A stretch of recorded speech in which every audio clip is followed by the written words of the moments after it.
Welcome back to Derailed. My name is JJ Lahey. I'm your humble host. I got my one and only amazing co-host, Jake Schyvinck, on here with me. We're going to have a good time tonight. We're going to talk about some Brian Gutekunst comments. We're going to talk some NFL draft. Jake, how you feeling tonight? I feel great. Combine week is exciting. I'm working on something about the combine. I think the week that is super fun, and you should enjoy it. And going nuts about a 4.21 last year, going nuts when DK Metcalf runs a 4.33 at his size, like all of that's fun, and you should enjoy it. At the same time, right? I think it's a great lesson of like knowing what to look for and all the cross-checking, and it's kind of more like checking a box you thought was already checked. There's a lot of verification. It's the two-step verification process this week, and I'm working on a kind of stuff where I remember this, especially on like my own channel. Sometimes, like after the combine, I would always get questions about this player who previously hadn't been asked about at all, simply because of the combine. So there's a lot of names that people might recognize in that I'm working on. So I'm excited, but it's going to still be a fun week. There's so many players to talk about. Even before it gets started, there will be plenty during. It is one of those big media weeks where it's not just like, oh, the draft is here, right? It's not like the Senior Bowl, even though in the Shrine Bowl, where those are like kickoff events for like the really draft focused, but like no, NFL media is here, right? Because of all the free agency rumors, because the GMs and head coaches are speaking, right? There's so much more going on. So it does kind of feel like this is your, I guess, maybe first big step for maybe not the draft nerds, but mostly like for the NFL world in general. Sure. And is Godzilla going to be at the combine this year? I haven't heard anything. I don't know if there's, conflicting with the next movie shoot. I don't know if he's, trying to work around that to make the appearance there, to make, to make sure he gets all of his numbers in and gets all the checks. So I'm not sure on that. We'll have to report back later this week. Can you give us an unofficial RAS for Godzilla? Somewhere there was some stuff floating around out there, right? There are a lot of people, putting their hat in the ring on what it might be. I'm hearing 10.5. I've heard that. Right. I've heard it's scale breaking potential, right? Like there is that chance. So, who's to say? Will he show up? Is as many have even like being completely honest have for some reason said like, if he doesn't compete this week, is he scared to compete, and should he not be a first round pick because of it?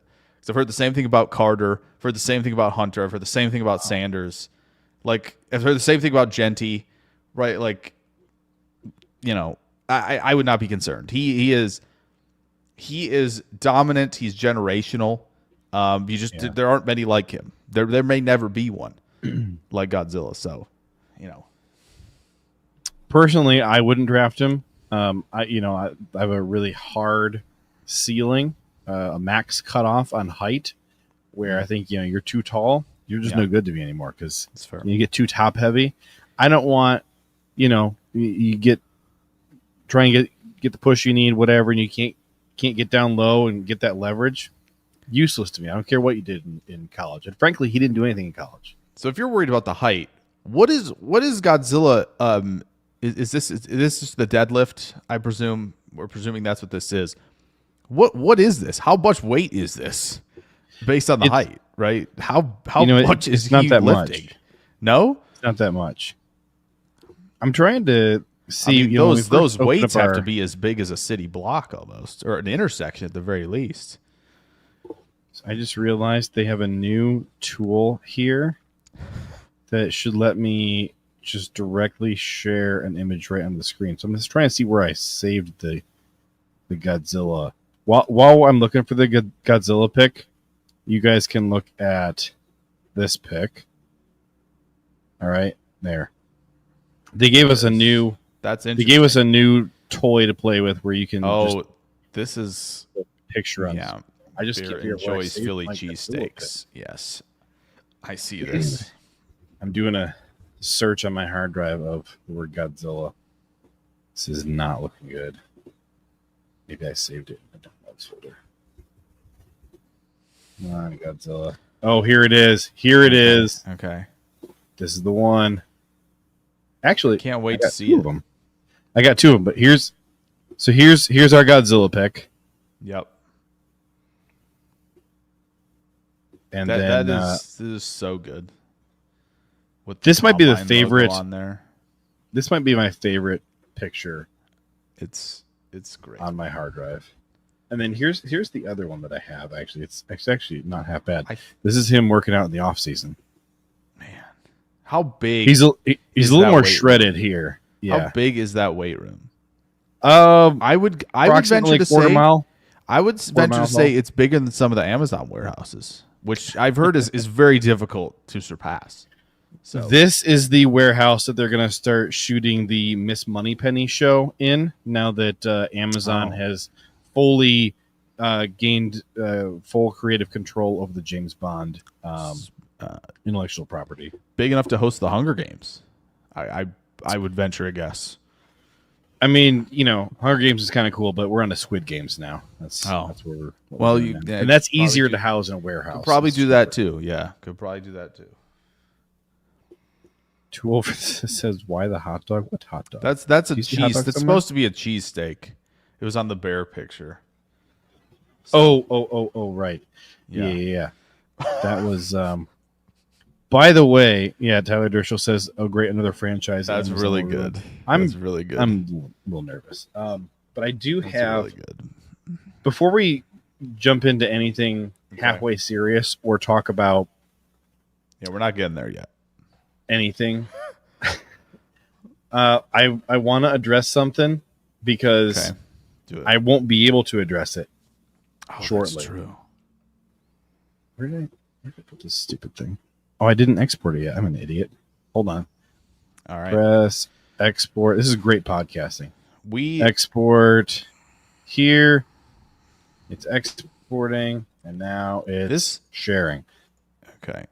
Here we go. To the Amazon thing, I was expecting a lot from Wheel of Time, Goose. Man, I'm not. I was hoping to be more impressed. Books are great.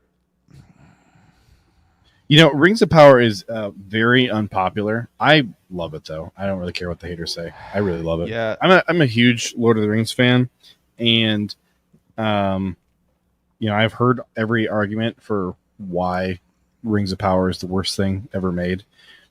And my pushback is like, dude, there's not any other way that you could have made it into something watchable on a screen, because the time dilation is so extreme. You can't have a watchable story on the screen when there's thousands of years in between all these events. So I get that people are mad that the timeline is out of order, but you're not going to make a watchable show any other way. Two over this says, "I'm building the Lego Barad-dûr as we speak." That's pretty sick. Pretty cool. You're definitely going to need to send me a picture of that when you're done, and we'll put it on screen for everybody to enjoy. All right. Oh yeah, here's so let's talk about this. So I'm going to be gone next week. We're going to have two fantastic guest hosts on here with Jake. And the reason I'm saying this, instead of letting you guys just be surprised, is because I don't want Jake or Brian or Mike to trick you guys into thinking that I'm leaving the show, because I'm not. I'm just going on a freaking vacation for 1 week, man. That's all I'm doing. There you go. So, this is your teaser for next week. We got a super awesome special NFL Scouting Combine episode of Derailed. Told for us, ask us that Jim Halpert on the right. That does look a lot like Asian Jim, which is oh man, what's the actor's name? I keep forgetting what it is, because he's obviously in Ant-Man. I literally said his name yesterday too. I said his name yesterday. It's Randall Park. Randall Park, yeah. Yeah. Oh, that bit's still really good. It holds up. Goose says, I'll give Rings of Power a break, but they fumbled, what is this, Wheel of Time? Harder than the Packers fumbled the 2014 NFC Championship game. I don't know what Wheel of Time is. I've never heard of it. It's the books are incredible, honestly. But yeah, I was kind of like, this is, I tried. I'll probably try again because I wanted them to adapt this into a show, but like, I don't know. I've never heard of this. Really? Oh, it's quite good. No. At least the books are quite good. Will they know how to derail properly? I'll try to help you guys out as best I can. But yeah, I don't know. Brian's gonna stay pretty straight on the. You guys are gonna have to work overtime to Packers to get Brian derailed. Yeah. Mike, you might be able to derail a little bit easier. Yeah, Mike could probably. Mike will be helpful in that regard for sure. But yeah, Brian will be more interested in talking about the prospects, which is fair. I'm sure we're going to have a lot of stuff. We're going to talk about a lot of guys, in the testing and all that. So, and I'm definitely going to force him to do a mock draft. There's no question. We're definitely doing that next week. Heck yeah. Yeah. So. I did want to catch up on a couple of important comments. So Tool for this said, I totally forgot today was Tuesday and am super busy. We'll be watching, but I might be quiet. Who am I kidding? Derailed over commitments. Yeah. Too old for this is a real one. Adam Huddle is excited for Combine Week, as are we all. I am actually beyond devastated that I am missing Derailed the week of the Combine. And in fact, I'm going to be on a plane and shuttling toddlers around during the Combine. I'm not even going to be able to actually keep up with everything that's going on or play around on my draft board the way I want to. Yeah. So I'm going to be kind of in hell from a football standpoint. From a football creator standpoint, I'm going to be in hell.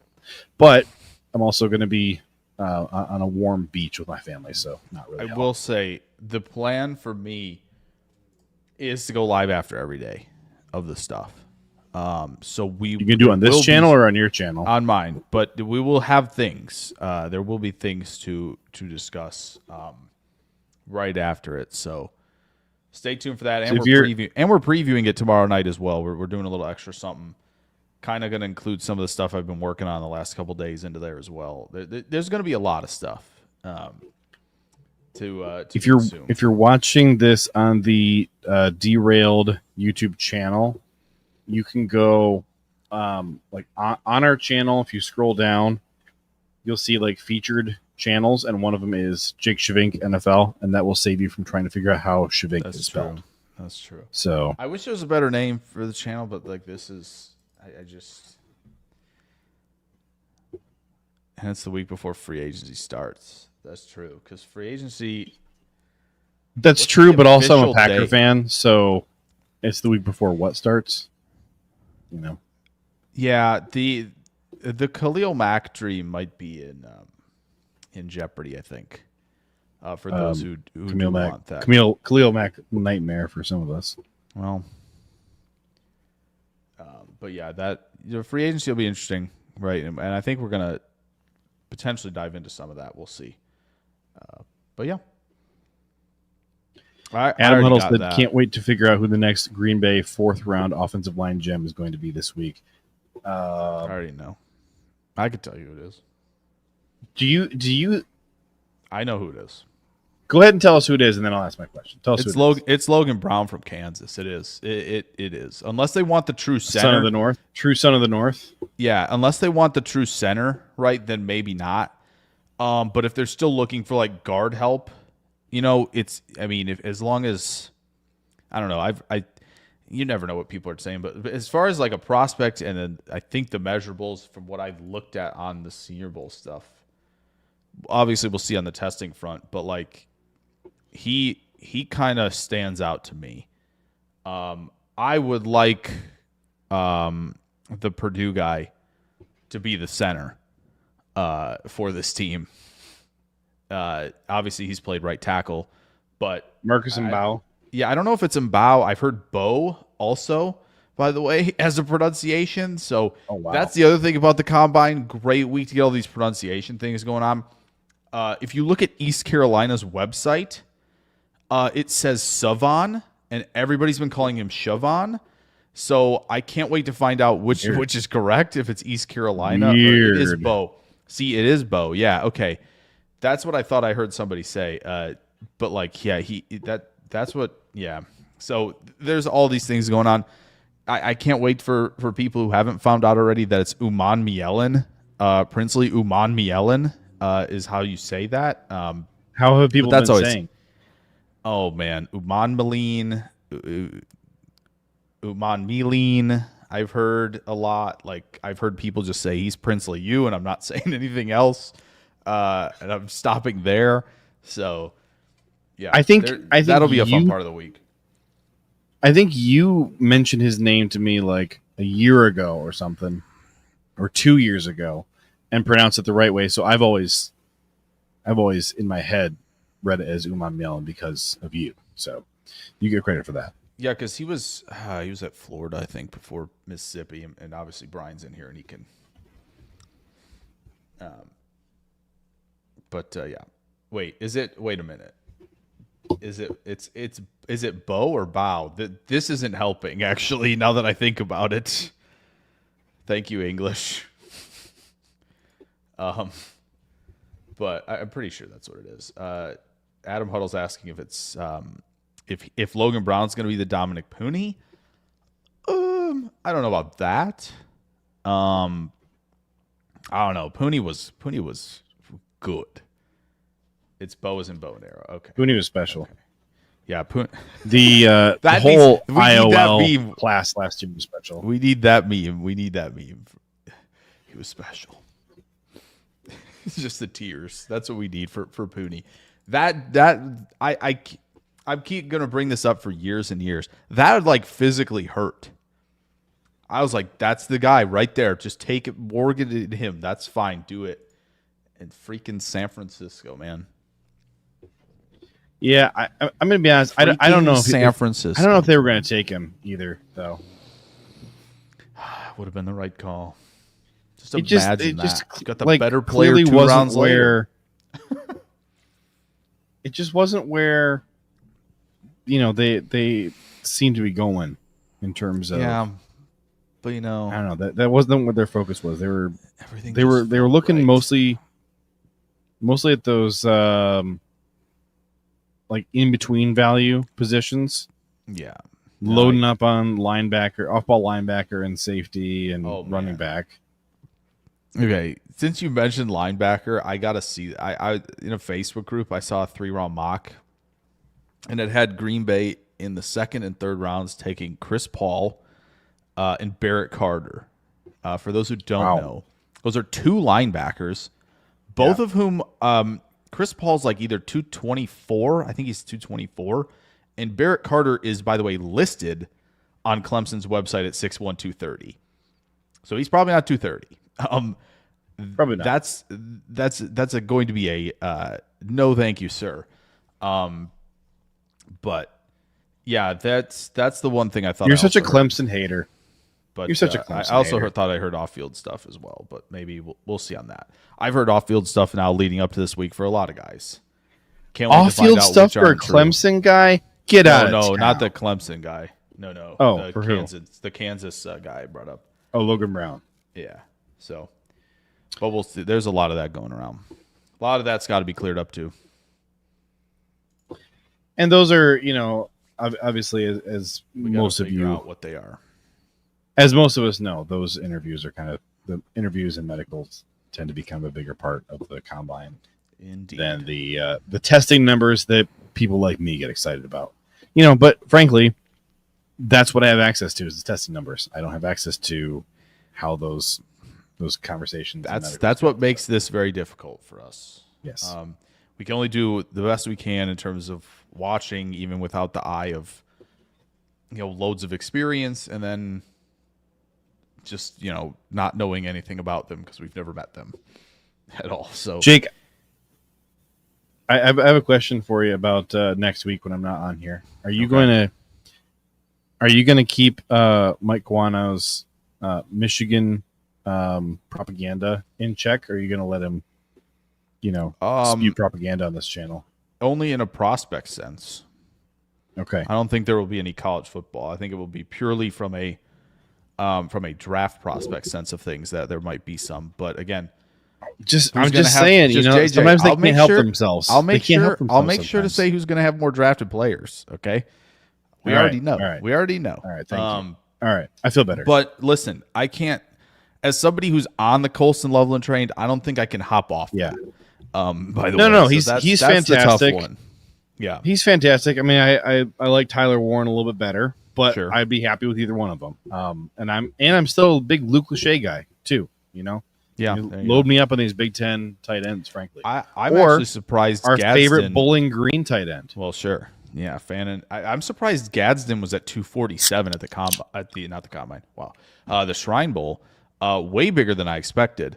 For him, I thought he was gonna be the 230s, just because he's like a taller, leaner player. But like, the production's been there. If they want they want the big wide receiver type. Like this is another thing is like talking about what Green Bay's approach could be at the skill positions. Just based on the Watson injury, like could Reed play some flanker next year, play some Z, and you get him out of the like pigeonholed slot rotation, less gadget snaps, more deep stuff, and then find your like quote unquote. I love somebody's been putting this out, and I think it's been good, and I know Gruden's talked about it, and Sean Payton's brought it up as like the true F can be a lot of things. For San Francisco, it's use check. For for the Rams, it's been Puka a lot of the time, right? It could be a big receiver, it could be a fullback, it could be a tight end who can keep you in similar person. It can keep you in the same personnel grouping, but change so much of what the offense can do because they're on the field. And like Sean Payton talked heavily about that. I have a feeling he's talking about Loveland specifically, if I were to guess in terms of this draft. But like having that type of player would be very interesting for this team. Maybe it's Besh. I don't know. I'm who can say? But I don't know if Green Bay is going to be thinking about that as well.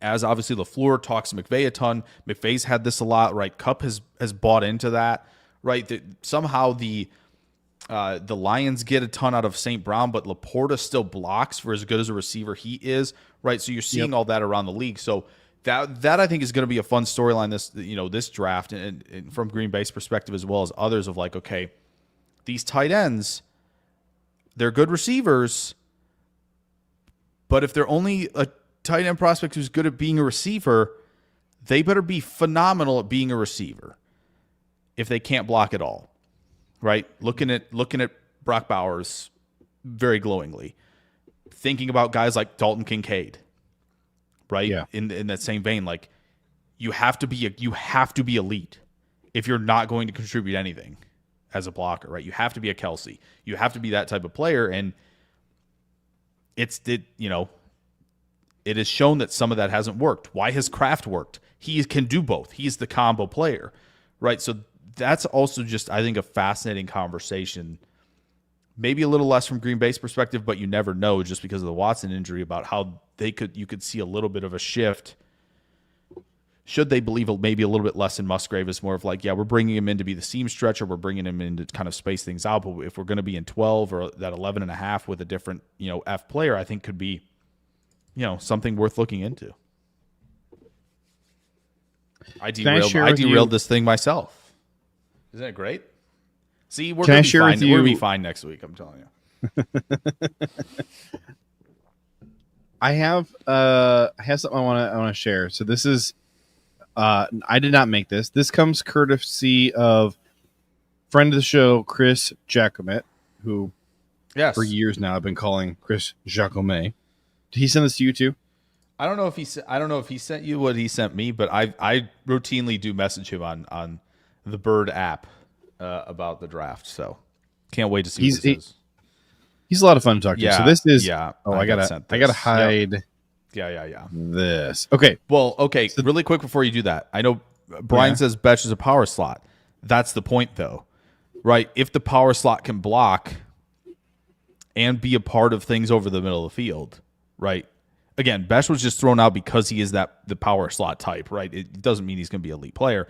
It's just like if they're looking for that type of player, right? That's, just something to, I think, pay attention to if the league, starts to kind of make that transition. But very fair. So this is receiving yards per out run versus scheme. So this is zone versus man. And we're not going to talk about the one name that's shall we say conspicuous.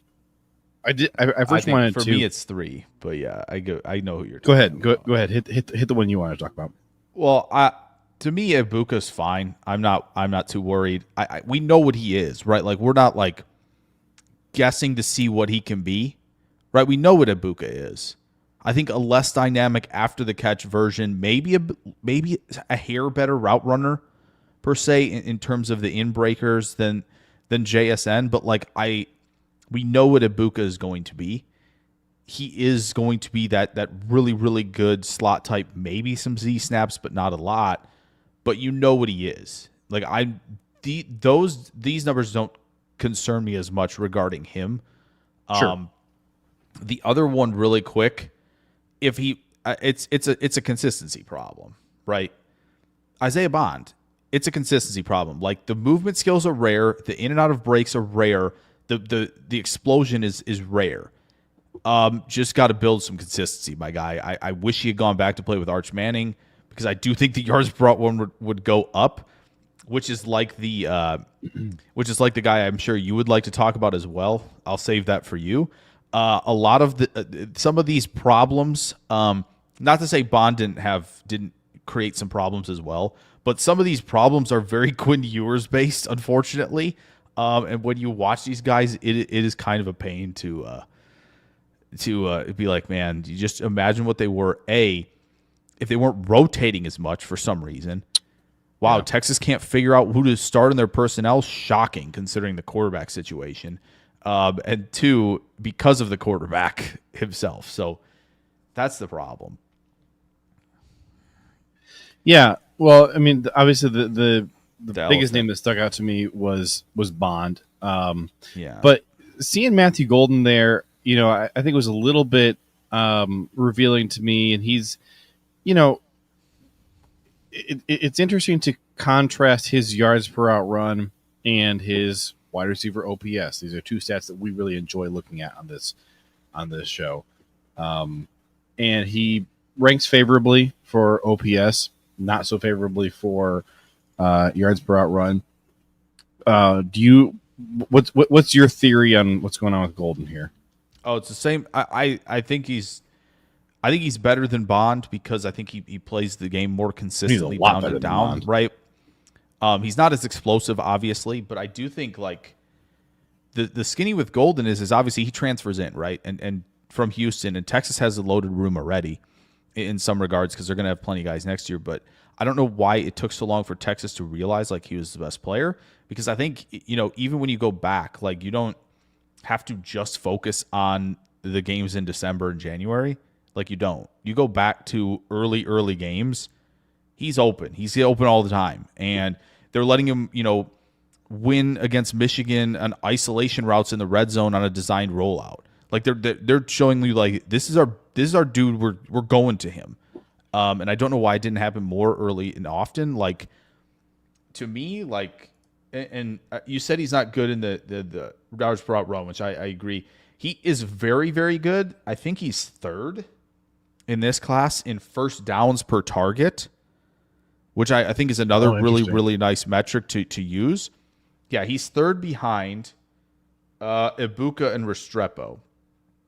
So he's ahead of McMillan, right? And obviously Ibuka and Restrepo have been mostly slot guys, but he has the highest one of the perimeter players, right, of guys who have, at least, I would say, at least 70% of their snaps out wide. Ibuka's Golden's is 80. So, like, he is big there. The rating when targeted is really, really good. So, 120.9. Yeah. 120. He's also good on contested catches, 61%. Right. Yeah, and so like he to me is, if you're gonna, and I don't think Ibuka's the outlier. If you're gonna pick the guy from Texas, I would go with the guy who's more consistent. Period. And I think like Golden suffers from extenuating circumstances, and I think that's why watching it is important. But I think the metrics are important as well. There's no doubt. You need to paint it all as a picture, I think, when you look at this. But there is a reason that he is like, he's also in the career. I don't remember what it was. I tweeted it, and I know you responded to it, JJ, when I quote tweeted the thing. Yeah. I'm going to try and find it. Oh yeah, career production, right, for yards per route run. Golden's by Brian Thomas Jr. Now that's not a guarantee he's going to be Brian Thomas Jr., but I do think it shows you that like there are guys that are going to be outliers, and if he were, he's going to be one to me.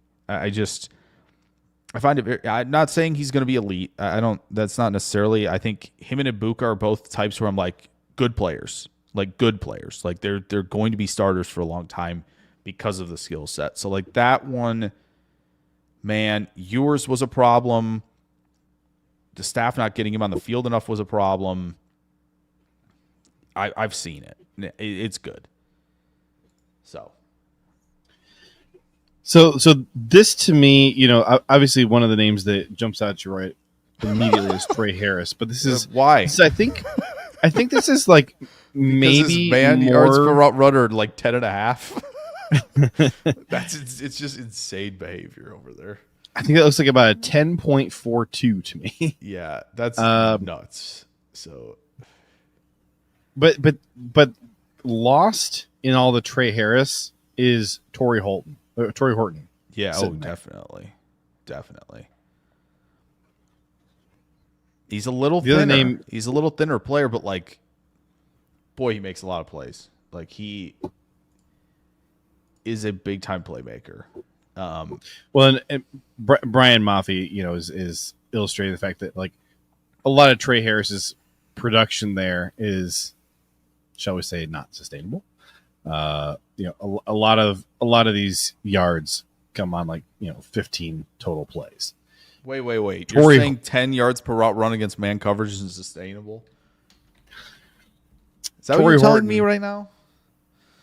I'm telling you, my man. Draft Trey Harris. Do it right now. I would be fine with this.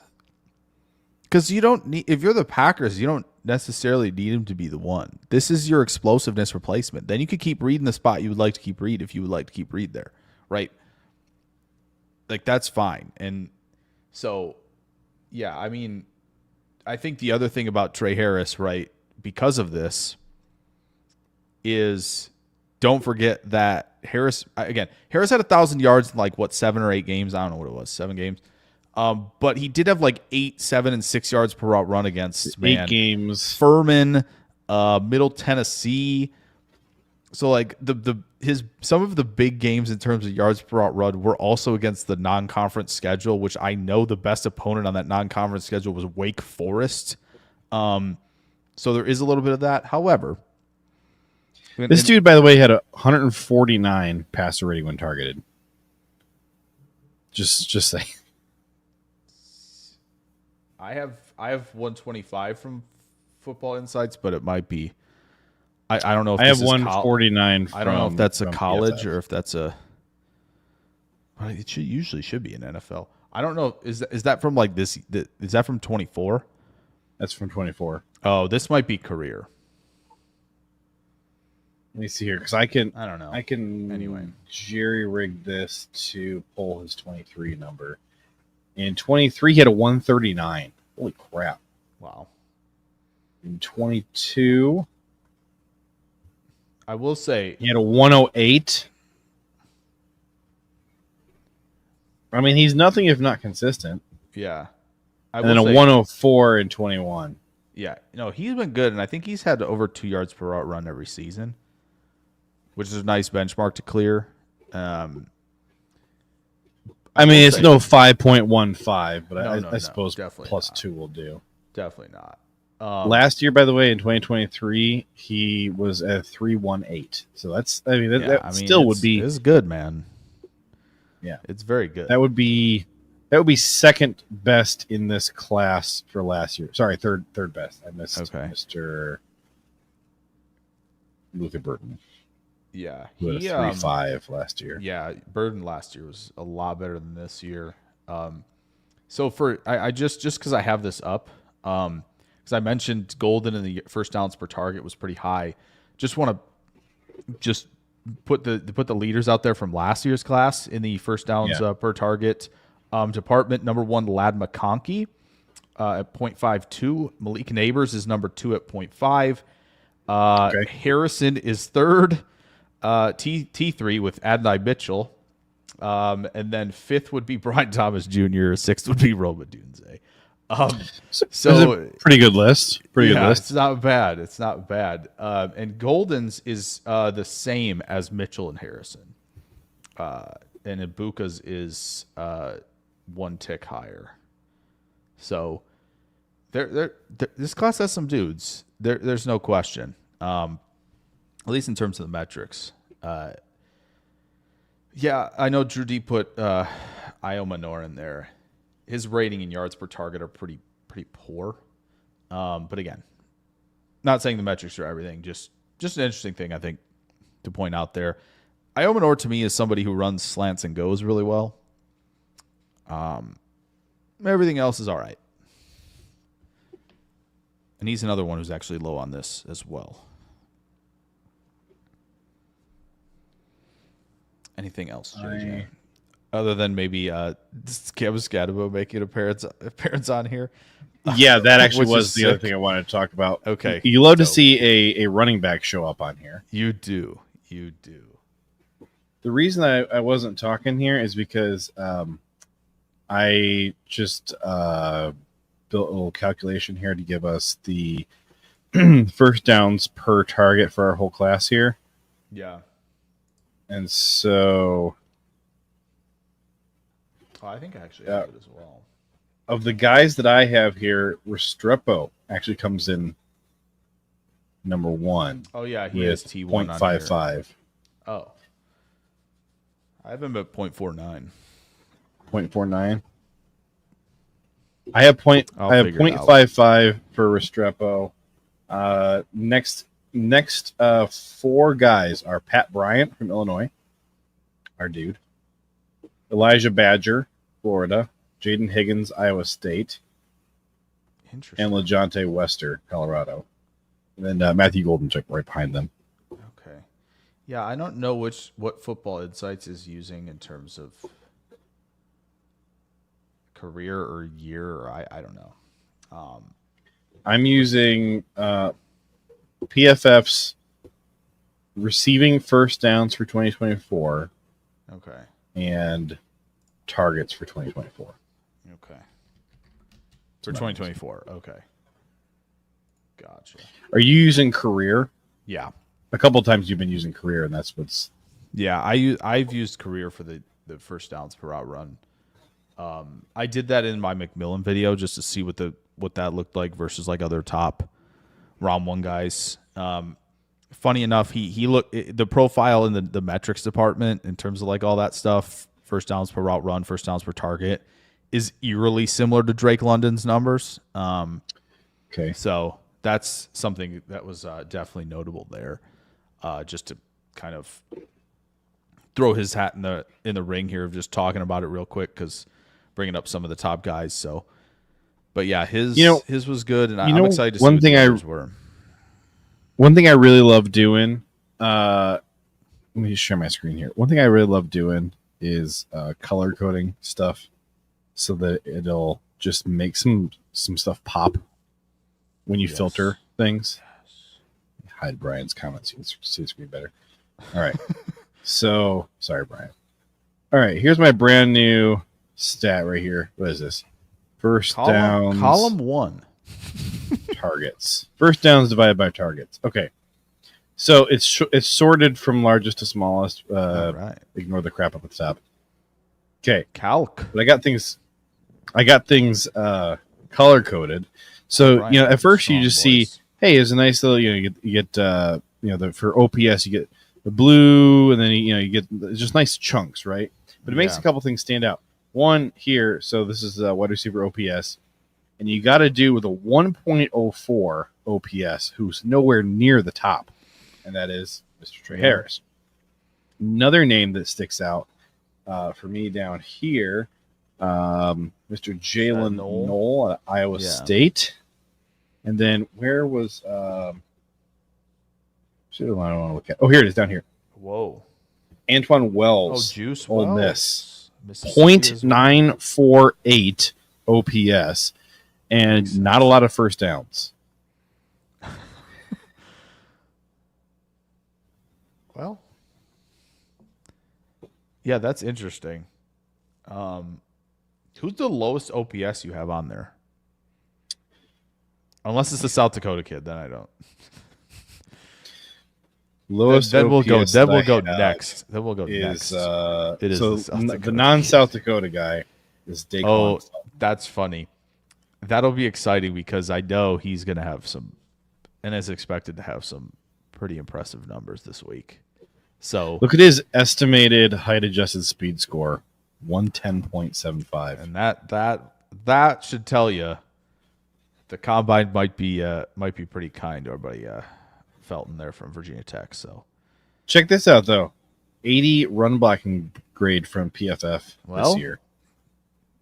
My guy likes to be part of the no block no rock club, though he's not getting a ton of the rock. No, he's not. He's not getting a lot. 4 drops, 1.39 yards per route run. Basically played his entire season out wide. Yeah. 0.22 first downs per target. It's not ideal, folks. It's not ideal. I think I'm not that interested. Let me. I mean, what a body type too. 6'4", 222. Yeah. Yeah, the speed score. I'm way behind. Look at some of these outrageous. comments here. Drew says every color is a different shade of Mountain Dew. Oh, he's talking about the OPS. Look at this. JJ. Yeah. Oh, yeah, it does. This one right here is Baja Blast. This is Baja Blast. If you go right further right, then it really turns into the shades, kind of a little bit duller shades, but you get the logo colors on your drops, yards per route run. Oh yeah. You're getting all the logo. That's true. Colors Yeah, as well. that's Mountain Dew right there. Yeah, look at that, gorgeous. Mm-hmm. All right, sorry, I whichever you prefer, I guess. What did you want to talk about? I just wanted to. So I have the first downs per target from some of the top guys in their career numbers. Yeah, career.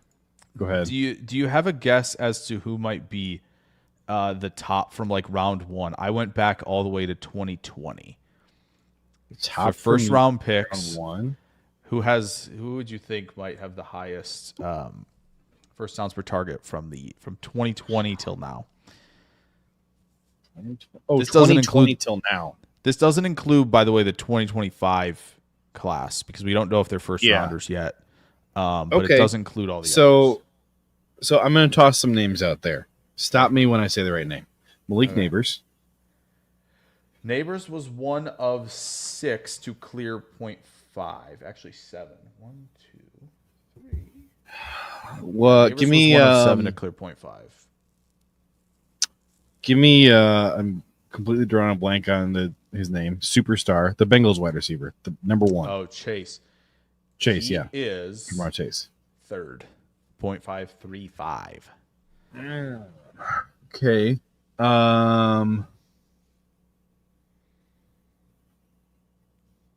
You were a big fan of this guy, I think. Well, I was a big fan of George Pickens. Okay, not a first rounder. I was not a fan. I was a big fan of this guy. Was a first rounder? Oh, JSN. Yeah, JSN 0.549. Well, yeah, that's he was the possession receiver of possession receivers as far as slot receivers go. Yeah. Right after him, actually at 0.545, not too far behind, was Jalen Waddle. Okay. So it was JSN, Waddle, Chase. Then a pretty decent little grouping there of What about Devontae Smith? Is he in there? 5.23. So he was one of the guys who cleared 0.5. So am I missing just one guy then? Or do we get them all? So the others to clear 0.5, so Chase Smith, Waddle, what an elite trio that is. Right. JSN did. You said Neighbors, that was right.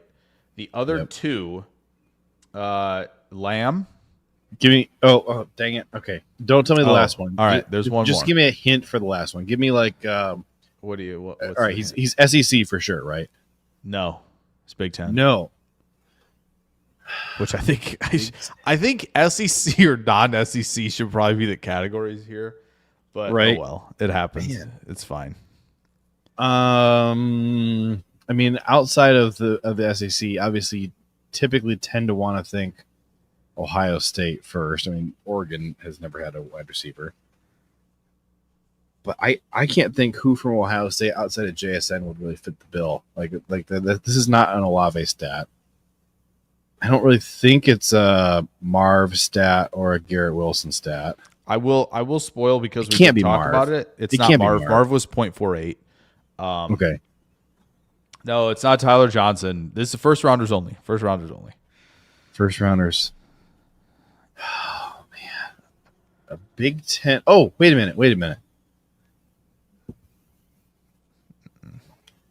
I think I know. I think I know you're thinking. Who's the Commanders kid? Yeah, it's not him. It's not Dotson.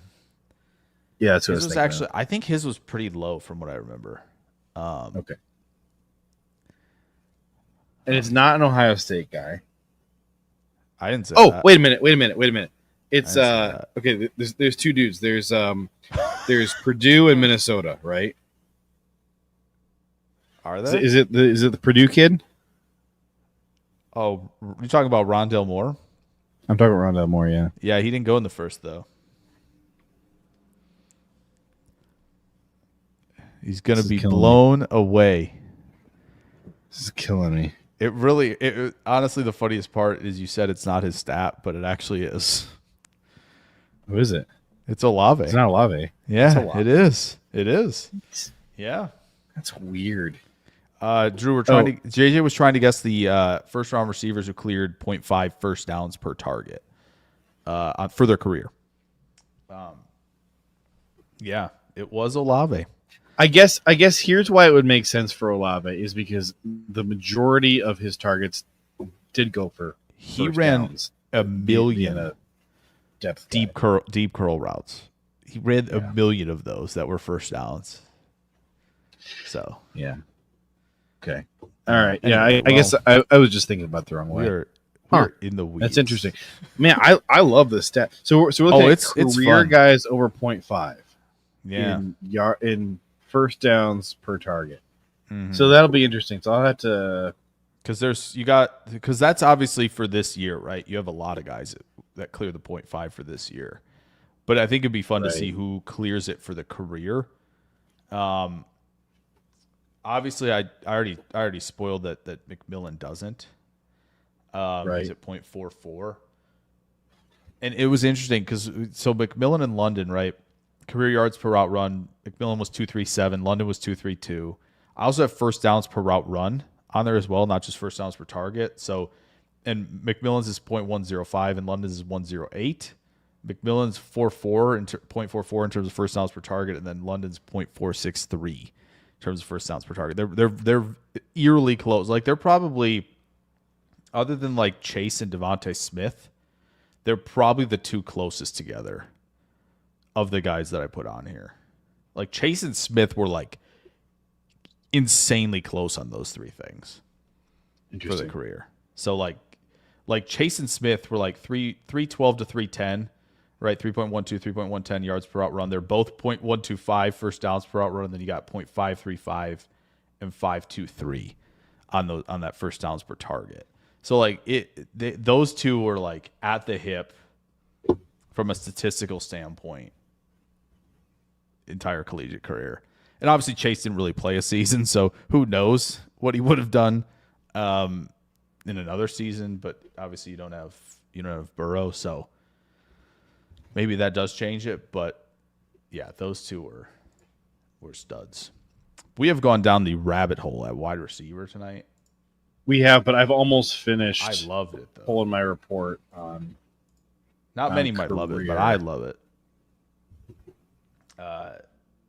Yeah, I am. I'm big on this. I love seeing what people are coming up with from the receiver point of things, and it's always fun to see if there's anything you can add that give you an edge.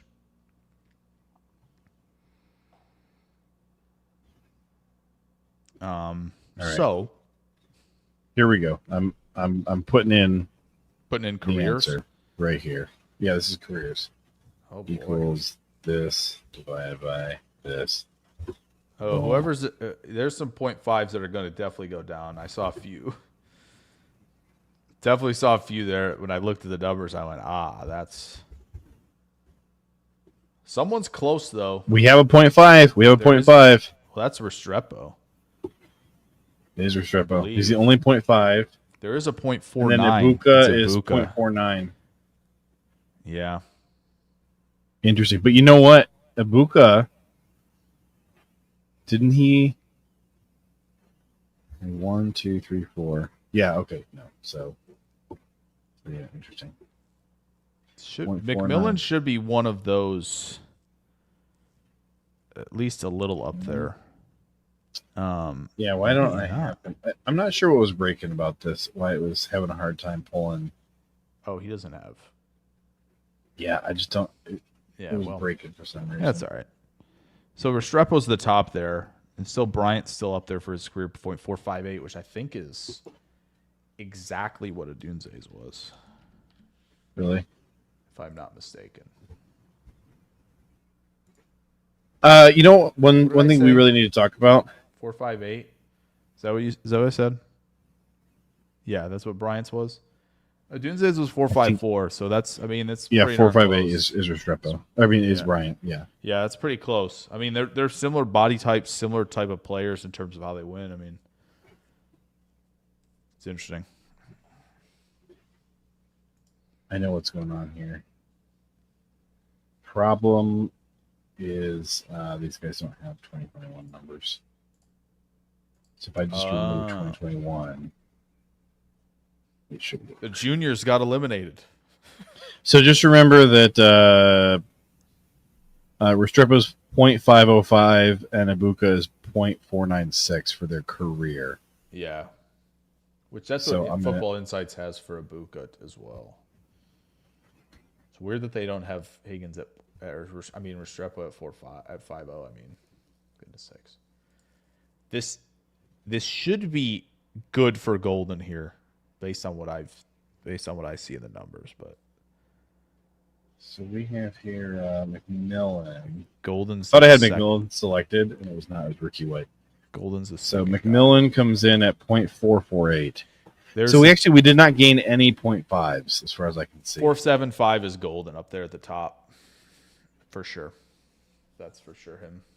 So what's how far down below 0.5 do you have to get before you get some tougher ones? Yeah. I mean, as I said, right? You get like last year's group, and you still have like Brian Thomas was 4.6. And Odunze was 4.5. Like there were still like first rounders who were in the mid fours, right? You 0.44 in that.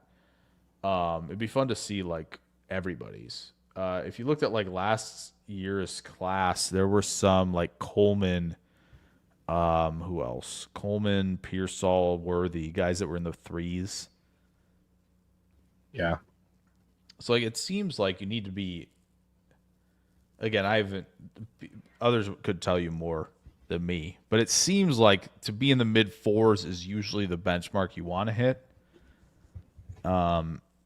So I'll do some more digging on that on past classes, but. Do we have Packers things to get to probably as well during this? Well, one thing that we have to talk about is Brian Gutekunst talking to the guys today. I have here a list of some of the talking points. Where did I put this? Windows in the back. Here we go. Okay. So I thought kind of the only interesting thing that he talked about today really was his comments about wide receiver. So everybody's been operating under the assumption that he has to go get wide receiver help. And I still think that he has to do something about the fact that we don't have Christian Watson. And if this freaking organization is going to go into this season counting on, Christian Watson's progressing really well and he'll probably be ready, like, screw that. Yeah. But outside of trying to replace the Christian Watson production, I didn't really have any problem with him saying that he just needs the guys that he has to step up. That's which totally correct. We've been saying. Yeah. We've been saying. Totally. And we have said a million times that the guys that we have are talented enough and they just need to actually play well. Yep. Because they have played well. We know what it Yes. looks like. And it's unacceptable that, hey, for the whole second half of 2024, our top guys decided they don't remember how to play football. Yeah. Unacceptable. So Yeah, it's not really that surprising that the GM who drafted them, who has seen them play the way that he needs them to play, is just going to say, no, like, I'm not going to go get more guys to come in and patch this. Like, you guys just need to actually do your freaking jobs.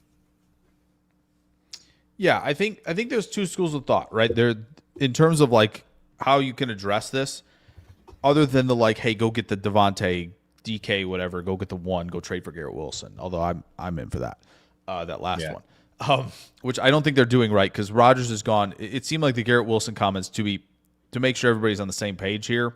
I didn't know a lot of people. people. Wilson comments. I've seen a lot of people talking about like, oh, Garrett Wilson might be moved. From what the report was, Garrett Wilson said he wanted to be traded if Rodgers was staying. That's what the report said to me. Okay. Because it seems like they're moving on and they've clearly made that apparent. I think Wilson is fine. They're moving forward, so I don't think he's going to be available because of that. But the schools of thought are you either are going to add explosiveness in some form, right? Your Trey Harris, MVS, Darius Slayton, whatever you want to, Darius Slayton might cost more than the others, obviously, but something like that. Or you get, someone you think could be an X receiver or a slot receiver, maybe more interchangeable in that regard, and you play Jaden Reed the Z, and you let him kind of take all of those deep targets and sort of be that guy, which he has done, and we've seen it before. We've seen the glimpses of what he can do if given those targets. I think it has to be one of those. So that leads me to believe they're going to add to the room in some capacity. It might not be to the capacity that some people may want. I don't, I'm not like gimme to the first round receiver this year. That was much more me last year when I was talking about Mitchell and Thomas and McConkey, guys who I thought were going to be available at that pick. Obviously, jury's still out on Mitchell. He's definitely seems like him acclimating to the league hasn't been as good so far. I'm still high in the separation stuff, but Thomas and McConkey have dominated. They dominated year one. So I don't think, this might not be the draft to do that, unfortunately. There still might be some dudes, but they don't have to force the issue. I'm not on the force the issue, but I do think there has to be some move. If it's add MVS, okay, fine, whatever. That's what you want to do, sure. I would still give Reed some of those targets down the field, but I understand if that's what you're thinking. If you want the Pat Bryant on day 3, if he lasts that long, if you want the Besh on day 2, if you want him to be that guy, right? That's fine. That's great. Then you give Reed the targets. But I do think there has to be at least something done because, as you said, I don't think the idea here is stand pat and just hope that Christian Watson gets back in time and can be the factor. As Henry Cavill's character in Mission Impossible Fallout says, hope is not a strategy. Okay. Yes, right. It works for Tom Cruise in the movies, right? Hope is a strategy. It's not here. We can't do it here. In the real world. In film, awesome. Love those. Hope is a strategy. Not here. You definitely can't be doing that and standing pat. I mean, hope was the Watson's strategy back at cornerback last year, and it worked. right. So. I guess it did work. I don't think that's good. The corner play is, can it be sticky? Can that corner play be sticky again? I have a hard time believing that. But it did work. So yes, can Wicks step up and potentially be a 1? Yeah, I still think so. I'm still a believer because I think he just has to catch the darn ball. Truly. Right. Same with Reed. Same with freaking Reed. Yeah, Reed could be the same way, right? You don't have to eliminate stuff from him. He just catch the ball. Be a Z who stretches the field. Be a slot who moves the chains. Be a gadget player who can do a lot of things. Let him wear a lot of hats if you want him to. But like, he also, as you said, must catch the ball. Romeo Doubs, I think, has made some strides in some important areas. And, you know, when you look at the numbers and some of the fantasy points data does some separation metrics, Doubs has looked good there. Wicks is their best player in that metric. Something that I quote tweeted. We could bring that up if we want to. I can send you the post if you want here. You should be able to just share the link yourself. Oh, okay. Let me see here. Oh yeah. Or you can send it to me if that's easier. But like, here we go. So this is just who are the best separators. This is from Fantasy Points data. I don't know how they're scoring this. But this guy up here is Wicks. Can you make Can you click the little arrows to hide the tweet and then like shrink the window widthwise so we can see it better? Why is my thing not zooming? If you just make the window narrower, like left to right, not as far across. Oh. Just shrink your window. It'll get bigger on our screen. Hang on. Actually, wait, I can do this. Here, I can just make this. Whoops, didn't mean to do that. Actually, this is still... I think you need to zoom out. I think all your zooming in just made the buttons really big. Yeah, it is true. Anyway. Hold on. I'll just here. Send me the link. I got it ready. Yeah. Okay. The podcast work, the video work, all this good stuff. Really good.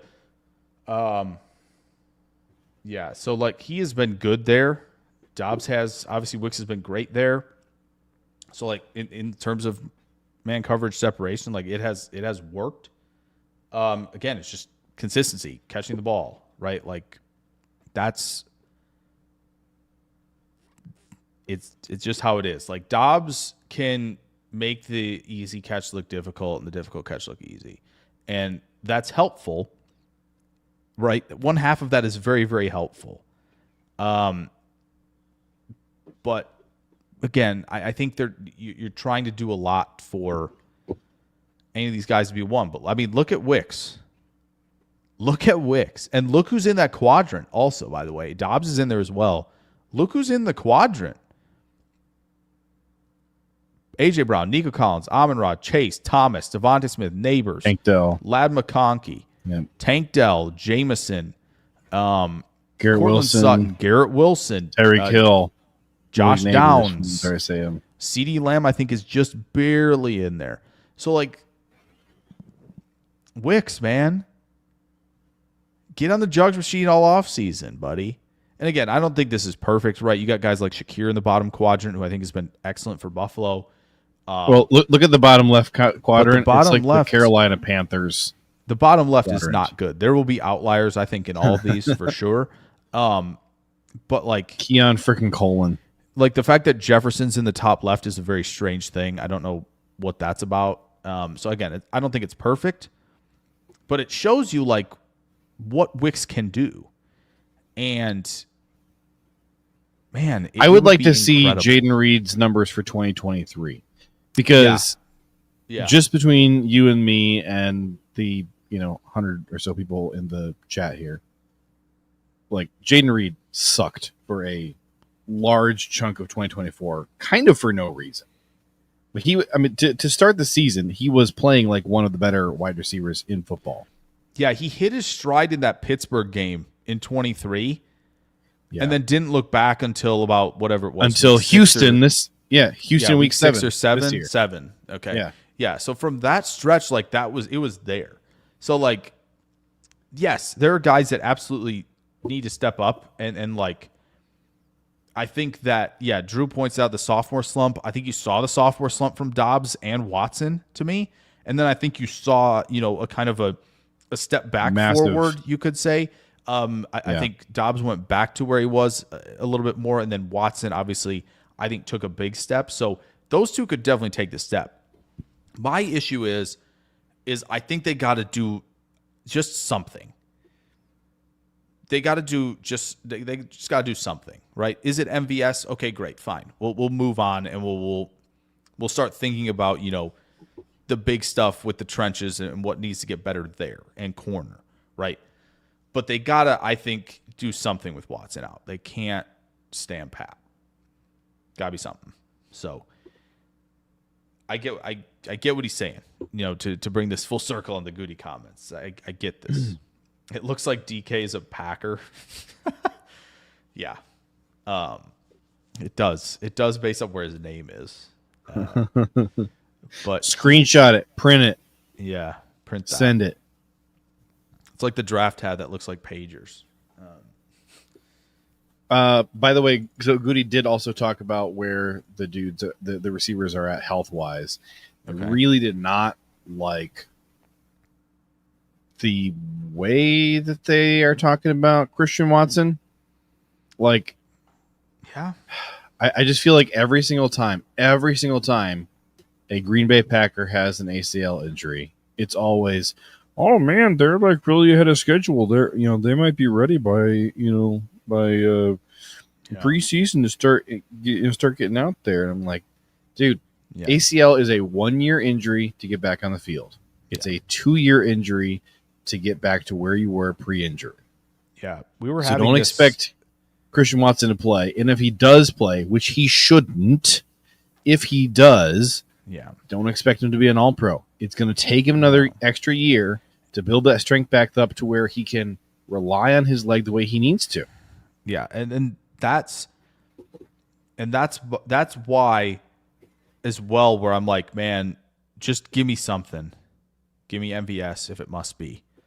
Right? Like, just give me something in the explosiveness department. Again, it doesn't have to be a round 1 pick on Trey Harris if that's what it's going to take. Right? It doesn't have to be that.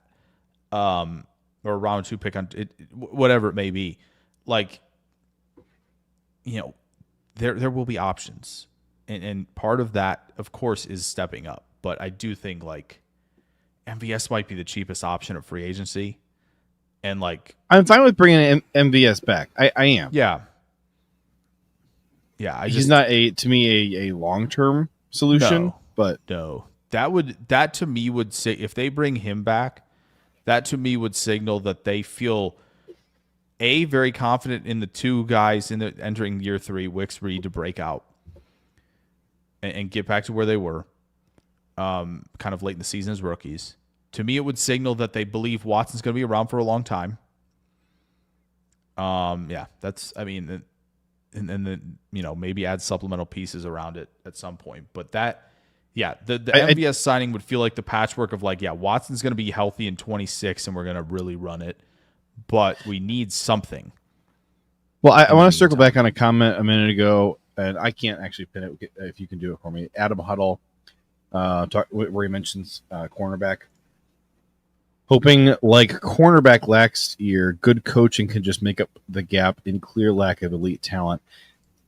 Yeah, I mean, I don't know. Like, do we really think that we have a lack of elite talent? Like Wicks and Reed and Dobbs, that like those are 3 good enough wide receivers when they play like what we know they can play like. When you think about the end of the 2023 season and what we had there. Yeah. Like, that's enough. Yeah. Minus the fact that LaFleur insists his offense has to have a field stretcher. And if the field stretcher isn't on the field, oh no, we literally can't run plays. And that's my thing. It was kind of like when they drafted Reed, I'm like, okay, you don't have to like make him one thing necessarily. Like, he can stretch the field, is very evident that he can do that because he has enough speed to do that. Yeah. I mean, man, we got to. Watson's out, Maddie. You gotta do it. This is the time. So earn that paycheck, do man. And You're, again, if they listen, want the, if you don't want to cede control of the play calling to an offensive coordinator, which please do not. then really pull the wizardry out of your hat and draw up, fantastic scheming that shows us why it is worthwhile to have all your attention diverted away from the defense and special teams to be solely focused on offense 24/7. Show us why that's worth it. Because in 2024, the problem on the Packers team was the offense. And that's where Matt LaFleur's sole focus was the whole year. Jeff Hafley has that defense cooking. The special teams, they're up to their usual shenanigans, not getting any help, whatever. That at best you're going to get the 29th, special teams unit in football, whatever. We'll live with it. But to have the offense performing the way they did in 2024 when the head coach is spending all of his time on offense is ridiculous. Yeah, it's very hard when Watson takes a step forward. Jacobs becomes the dude in the run game, right? And you're getting enough, and Walker's playing well, and you're getting enough out of right guard at times, and it's just it is frustrating that obviously Love got hurt. That certainly contributed to things, right? Also frustrating that Kraft takes a step and he's not being utilized, I think, to his full potential. So it just, again, we talked about it, very disjointed. It's just, and again, I'm sure Jordan Love's injury did not help things at all. But again, the drops and again, I don't even know if it's coaching for some of the receivers, right? It's just kind of like catch the ball like this. I remember the coach in the Super Bowl, right? On the Super Bowl video, we just need to get back to the fundamentals and catch the football, right? He said it in the Super Bowl to all the guys. I think that should just very quickly be the message. Minicamp, OTAs, we know you guys have it. We just got to catch it. That's it. We fundamentals, and we're going to be in much better shape. So. By the way, there's a comment here from Drew. How do we lose a special teams coach? Didn't see that one come in. I think you're referring to just an assistant coach, Kyle Wilbur.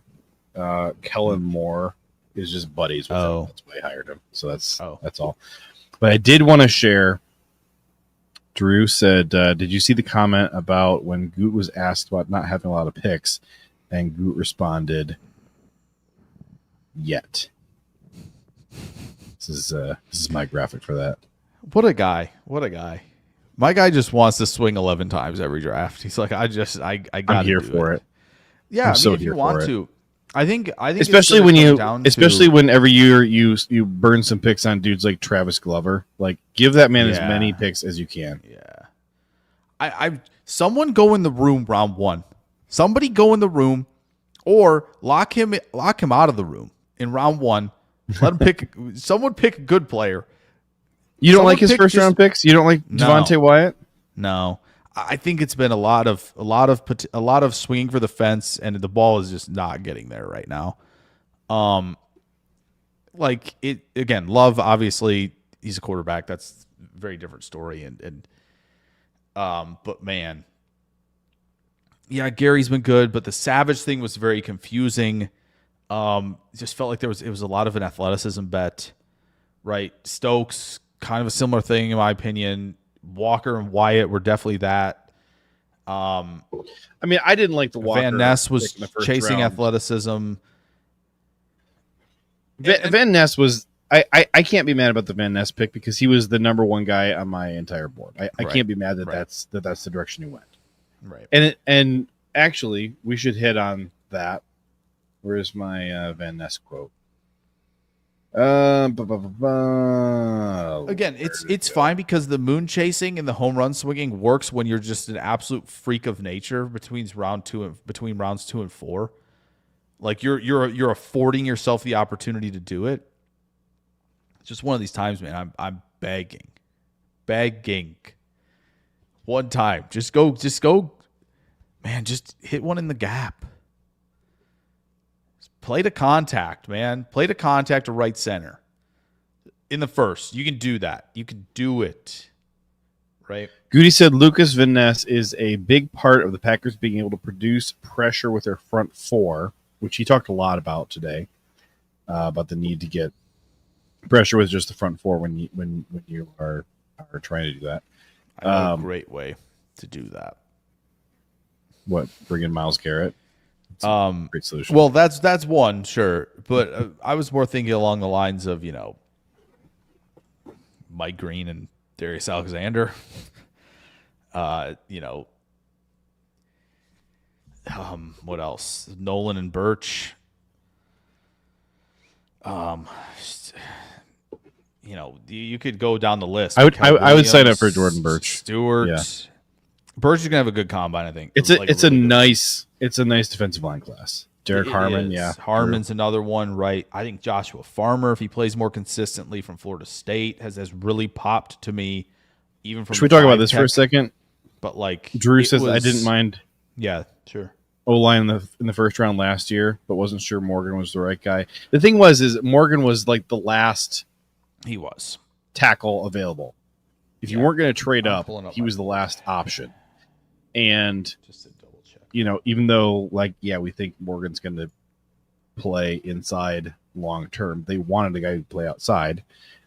And if you weren't going to start, dipping on the guys who were not first round picks, Pooney, Bortolini, Mahog, or who's the UConn guy who we loved? Oh, Christian Haynes.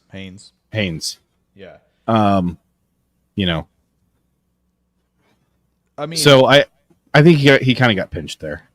Yeah, this is the thing, right? I think people have differing opinions on whether he was the last in the tier or the first in the next one. Obviously, to me, right, Alt, Fatanu, Fashanu, Mims, Latham, that was my order of those five. I had Fuaga as a guard, just in my opinion, but he was obviously one of those guys. He played tackle this year, so those guys were off, right? And so for me, that next grouping, maybe you liked Guyton. Clearly Green Bay didn't. I wasn't a big fan. I don't know about you, JJ. I was kind of iffy on Guyton. I didn't like that idea. I was kind of scared of it. Morgan was a guard for me, so it's hard for me to kind of paint that picture of where he would have been for tackle. But Rosengarten, Fisher, and Guyton were my next three in that order. Probably would have felt early, right? It probably would have felt early in that regard for all those guys. So, and again, I'm not a good person to ask because I had, and Brian's talking about he had Guyton above Morgan. I had Guyton and Morgan in different positions in terms of the grading, so that's probably not going to, my opinion's not going to help too much there. So yeah, I think they were kind of pinched in that regard. It was just okay, well, do you just, do you want a center long term? That's a tough one. Did you want to go get Frazier or JPJ? And JPJ had the injuries, right? It's just it was not a great spot to be in, which was tough for them. In my opinion, just go get Pooney and we things would have been great. But even I didn't have Pooney as a round one guy. But it was a tough situation to be in. And when you look at who was still there. If you look down your boards and we were all looking at defenders at that point on the board. Yeah, definitely, right? Johnny Newton was obviously still there. He struggled this year in Washington. Still one season. We'll still figure it out, but that was a guy a lot of people wanted, myself included. I'm not absolving myself. Who else? McKinstry, DeJean. Yep. DeJean was who everybody wanted. And then there were a lot of people, and I really thought that we were going to take Edgerrin Cooper in the first round. There were a lot of people who wanted us to. Yeah. I mean, flip Cooper and Morgan for just a second. A lot of people have said that, yeah. A lot of people have flip said that, right? And a lot of people said that when the Lions drafted, they drafted, right? Put Branch and Laporte or whoever in the first, take Campbell down to the second if you didn't like it, whatever, right? Because, for me, just, Cooper was my highest graded Packer pick of them, right, above Morgan as well. Edgerrin Cooper? Yes, Edgerrin Cooper was, yeah. Right, DeJean and him were similar tier. But, Cooper of the Packers picks was my obviously top graded guy. So you flip those two and it looks fine. But yeah, Cooper, as you said, right, JJ, we were talking a lot about edge. None of them made it, unfortunately. which was tough. I mean, I was salivating so hard for Jared Verse or Chop Robinson. I mean, you remember? Yes, like, I was we had a lot of those where it was like basically. I remember when Verse went. Yeah, we were talking about like, would they just take Verse? I remember having this conversation last year of like when we were doing the mock draft of like, man, it'd be just nice if Verse just fell there, it would just be kind of a no problem selection. Right. Yeah, I'm trying to think who else was there. Nate Wiggins, we kind of knew, right? He wasn't big, so he was like in the 180 range. I did not like Wiggins. Didn't think he was going to be a Packer anyway. So like, obviously Darius Robinson was somebody we talked a lot about as well. Kind of in that tweener stuff. So like, yeah, it was just kind of, you're in a By the way, where do you go? I would have liked it was a tough spot to be. Yeah. Did you have Ladd as a first rounder? So my receiver tiers aren't quite the same as round grades because I like to do different things with it. But I had 3 like bona fide ones and then 4 guys who I thought had the potential to be bona fide ones. McConkey was in that list. He was my wide receiver 5. I actually hit him ahead of Brian Thomas. Splitting hairs on that one, but like Ladd was there. I would have loved that, and I know Too Old for This may have been on board. I know Mike Hebring was on board with Ladd as well. We were talking about a lot about that leading up. Like, I think he was my top player left. We need to get him back in the chat on here. It's been a minute since we had him in here. Yeah. Too Old for This was on board. I think Ladd was my best player available. Yeah, he was ahead of McKinstry. He was ahead of Newton. Face you're making is amazing right now. Was ahead of JPJ. I'm just making sure because I'm looking at the tiers and I'm making sure. Yeah, he was the top graded player I'd left. It hurts, man. But again, doesn't mean I know everything. Javon Baker was one of the top few players on my board when Green Bay was picking. He didn't do anything this year. We did like so Baker that was tough, like man. That was a tough guy. one. Still believe, by the way, Drake made a Baker. We believe this year. We're not jumping off that train. So there's not a lot of guys who you can conclusively say after 1 year that how that draft pick is going to pan out. And other than a guy like Jordan Morgan has so much road ahead of him to get to where he's going to be if he gets anywhere. It's going to be a minute before we know how that draft pick went. And is it painful to see Cooper DeJean making cool plays in the Super Bowl? Absolutely, but sure, it is what it is. But he's again, and this is, I think, something very, very important. And I said it on draft night when he was picked. There was, if you believe he was a nickel, which I grade him as a nickel, there was not a better spot on planet Earth than going to a Fangio scheme for him. It was all eyes in front of you, match, use your athleticism, all of that. You couldn't have asked for a better space for him to be in, and it worked. And like it works out that way a lot. Like that's oh, look at that. He enters the right scheme. Wow, he's good. Who could have imagined, right? Like that. It fits so perfectly. There's just no guarantee, right? Like you can maybe say he could be that good in Green Bay, but again, we don't know. We will not know how he would have fared in Hafley's scheme. We just don't. We hope that he could be that good in Hafley's scheme, but we don't know. And by the way, like that's the tough part about it. It's 2 completely different defenses. Completely different. Right, but like we can sit back and spend more time celebrating how great Evan freaking Williams looked in Hafley's scheme. Yeah, man. In 2024 too. Yes. Tool for this is bringing up a player who shall not be named, and I don't think we need to talk about. I dislike the linebacker who's currently in Philly and was in San Francisco. Who Tool for this is mentioning more than most players the Packers have drafted in my time as a football analyst.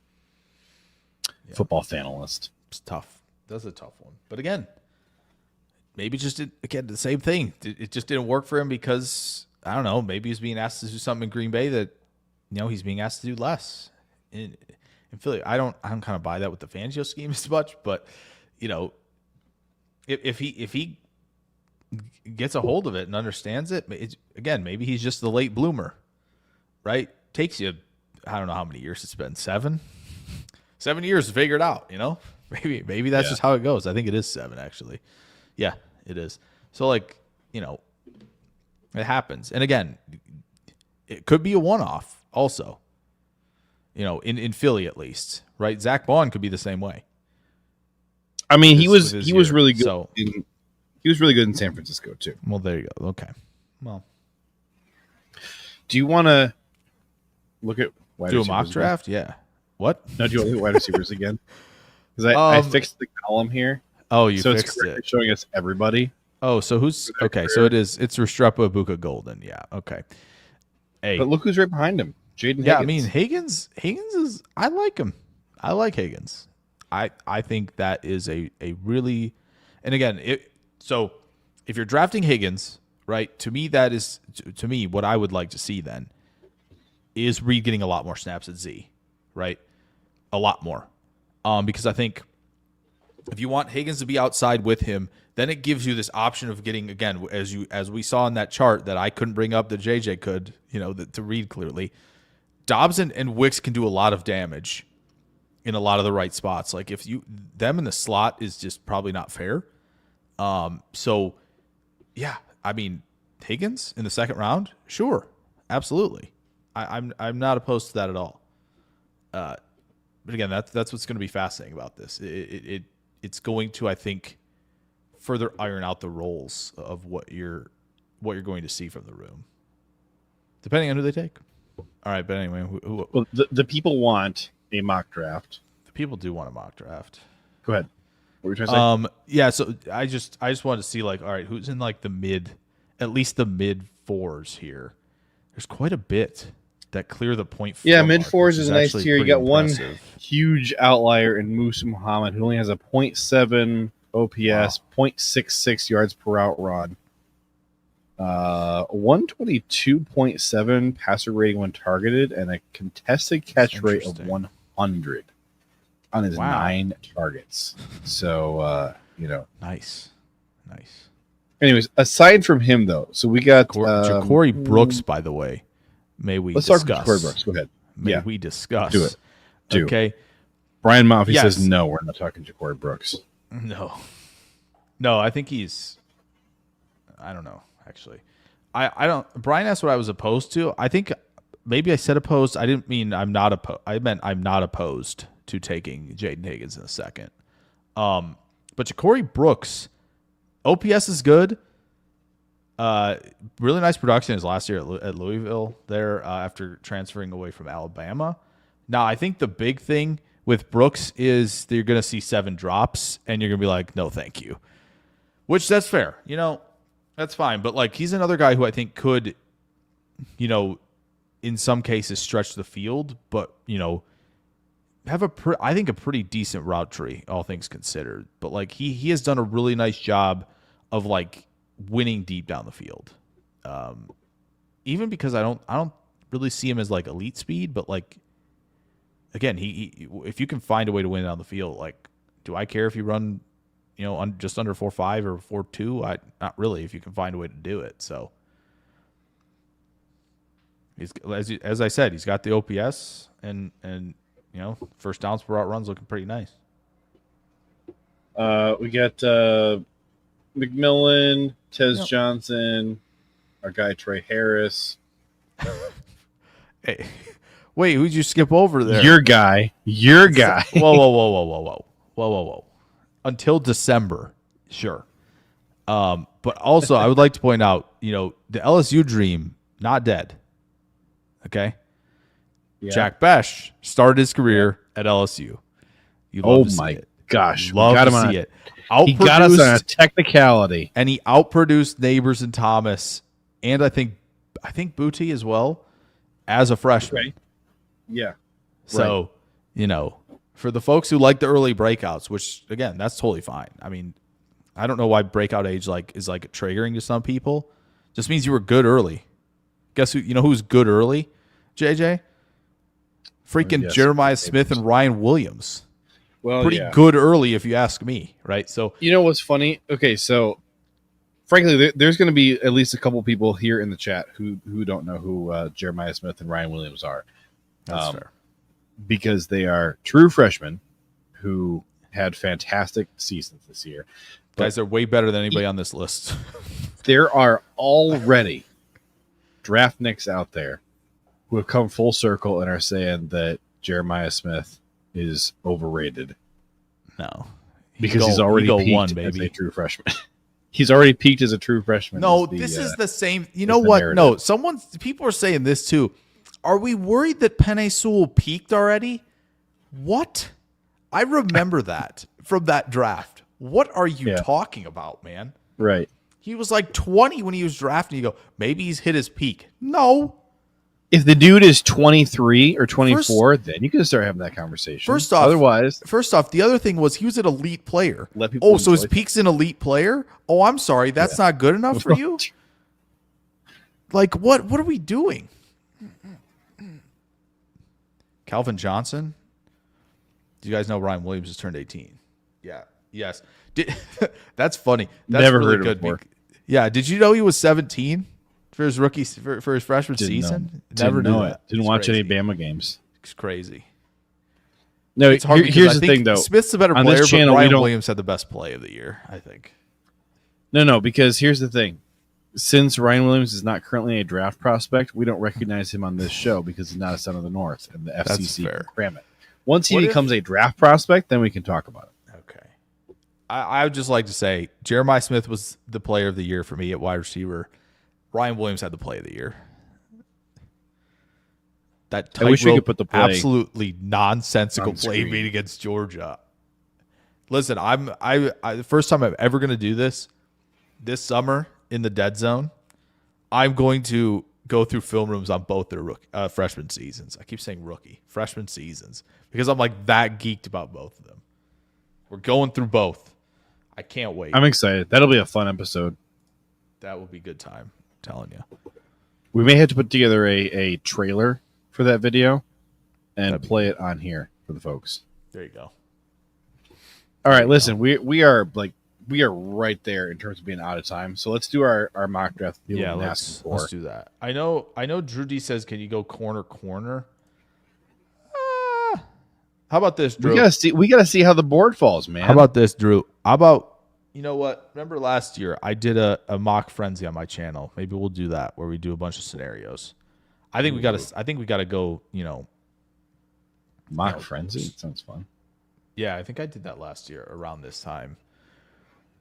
And I'm telling you, one of the mocks, if it lets me, I'm going to take Loveland and Henderson the first 2 picks, and people are going to lose their minds. But you know what? The mock draft world is a fantasy world. You get to live in it a little bit. So you know how sad I will be when we don't draft Henderson? It's going to be even worse if Henderson goes to Minnesota or Chicago. He's going to go to Chicago. If they don't take Genty. Well, no, Genty's going to Chicago. No. Man, we can't do this. You know what we could do? We could trade up to 9 with the Saints and take Genty ahead of the Bears. Oh man. We're just gonna try and out-bear the Bears. Let's do 7 because we'll just pick guys at the end. Promise. I promise. Okay. All right. We could do the Goody trade back. You're an addict. You know that? We could do the Goody trade back special. He said not yet for 7. He doesn't have a lot of picks. Not yet, buddy. Let's see what PFF thinks taking a guard at 10 to move up. Here's my problem with this. Oh, look at that. Our first next year we get us pick 9. 2 picks, two firsts for who we taking Genty? We taking Genty? Yeah. All right, so who we trading Jacobs to? Chargers? Chargers no. Use him. No, we're doing both. We're trading we are trading Marshawn Lloyd. Oh. Here's my thing on this where Adam Huddle says Poles is taking a guard at 10. He probably should have done that last year, and they took a Dunze. Like, do you think like he has that that Kermit meme going around in his head? Do it. Does he have the inside of you there are 2 Syracuses going on in his head? Right?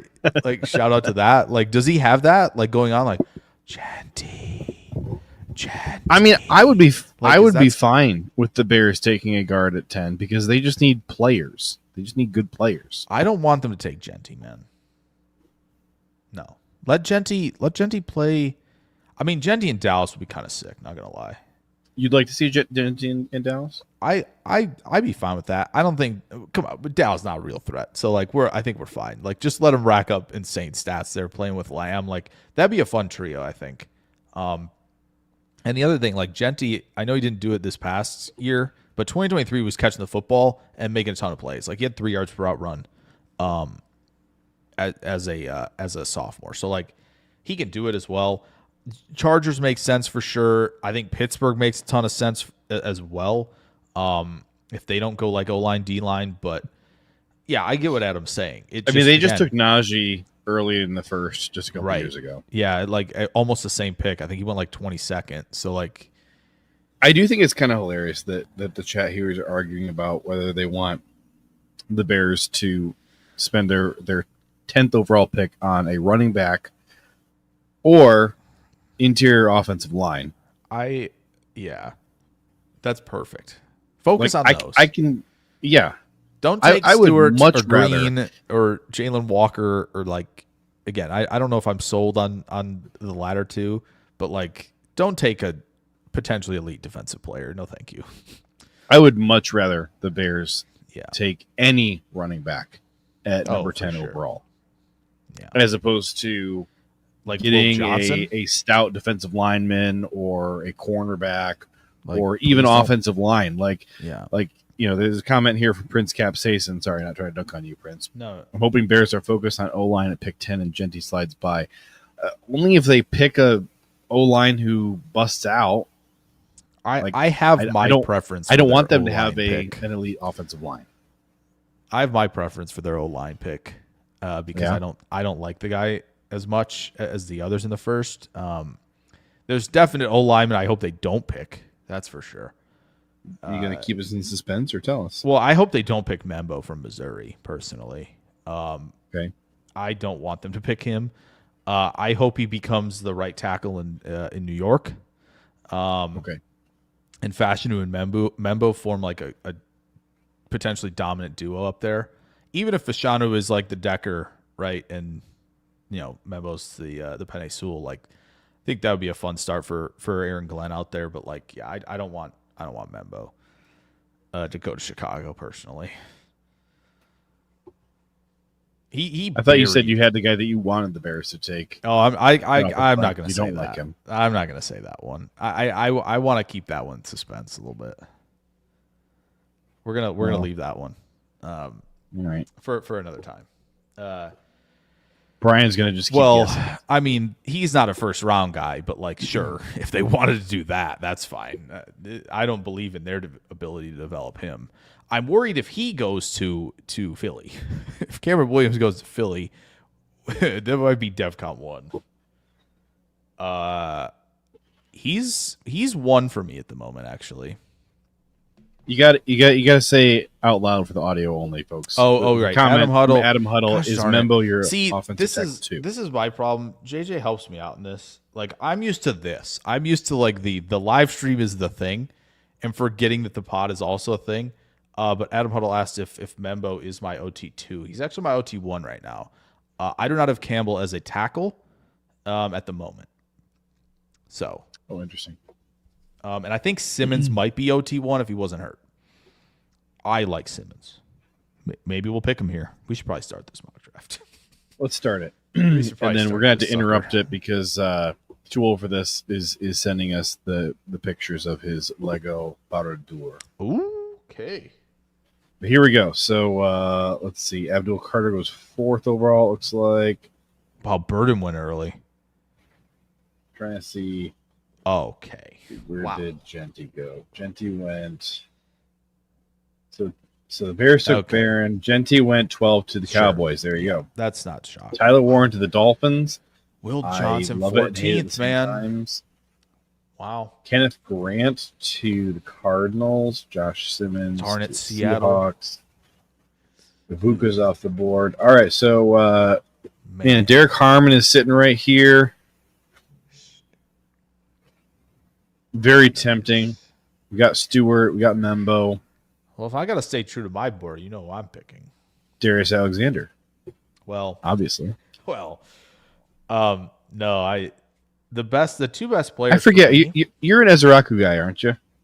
I would say so. Yeah. I think for Green Bay, it's going to be tough because he's 248 right now. But he has the length, and like that could work if he gets up to like 255 and like can still do everything he could do. Like I think that's a possibility. I think Drew D and I okay, well, I'm going to spoil it since I know we disagree on Membo. Drew says there's no player I disagree more with Jake on. I do not like Membo at all. I know that Drew and I I'll just say it. I hope the Bears take Kelvin Banks from Texas. That's who I want them to take. Right. I know Drew and I disagree on that as well. So I would potentially take Membo here. Banks is pretty low, Brian. I'm not as big a fan. I'm going to push pretty hard for Derek Harmon here. Yeah, I don't mind that. Again, Membo, I get it. We don't have to go that route. I think if we focus more on what Green Bay is going to do, I don't think Green Bay's in the 332-pound tackle department very often, if at all. So yeah, I don't think he'll be there. I would like to throw my hat in the ring for who's ranked 34th on this PFF board, just because, man, it's tempting. We can't do it because we did it last week. We took Colston Loveland in the first last week. We can't do it 2 weeks in a row. You're very correct. You're very correct. My job here as the producer of Derailed. All right, I have to keep us off track. Loveland anytime you're making too football-y of points, I gotta derail you. Loveland is going to be the McConkey for us again. This is the guy we're going to talk about for all 2025 until the draft, and we're not going to get him, and we're going to get to watch him be good. That's going to be the guy. Last year it was like McConkey, I think, for the most part, and this year it's going to be Loveland for sure. I just know it. We know how it is. I think Shamar Stewart is still sitting right here. The chat wants Harmon or Stewart. I think either one. I think either one makes sense here. Stewart's to a T what Green Bay looks for. I know he's 281. Gary was 277 when he was drafted. Like, if they're going to make the edge room better, I think he could potentially do that. But, man, it'd be nice to have a 3-tech who can just wreak havoc. It stinks that PFF has basically rendered our ability to land Darius Alexander in any round but round one moot, which stinks. So look, listen, I'm good. He was always going to get discovered by the world. Yeah, he was always going to. It was It's a shame, but good for him. It's a shame for us in the doing box. It's good for him though. Harmon or Stewart for me, I think. If you're not going to let me pick Loveland, Derek Harmon, 6'5", 320. He's got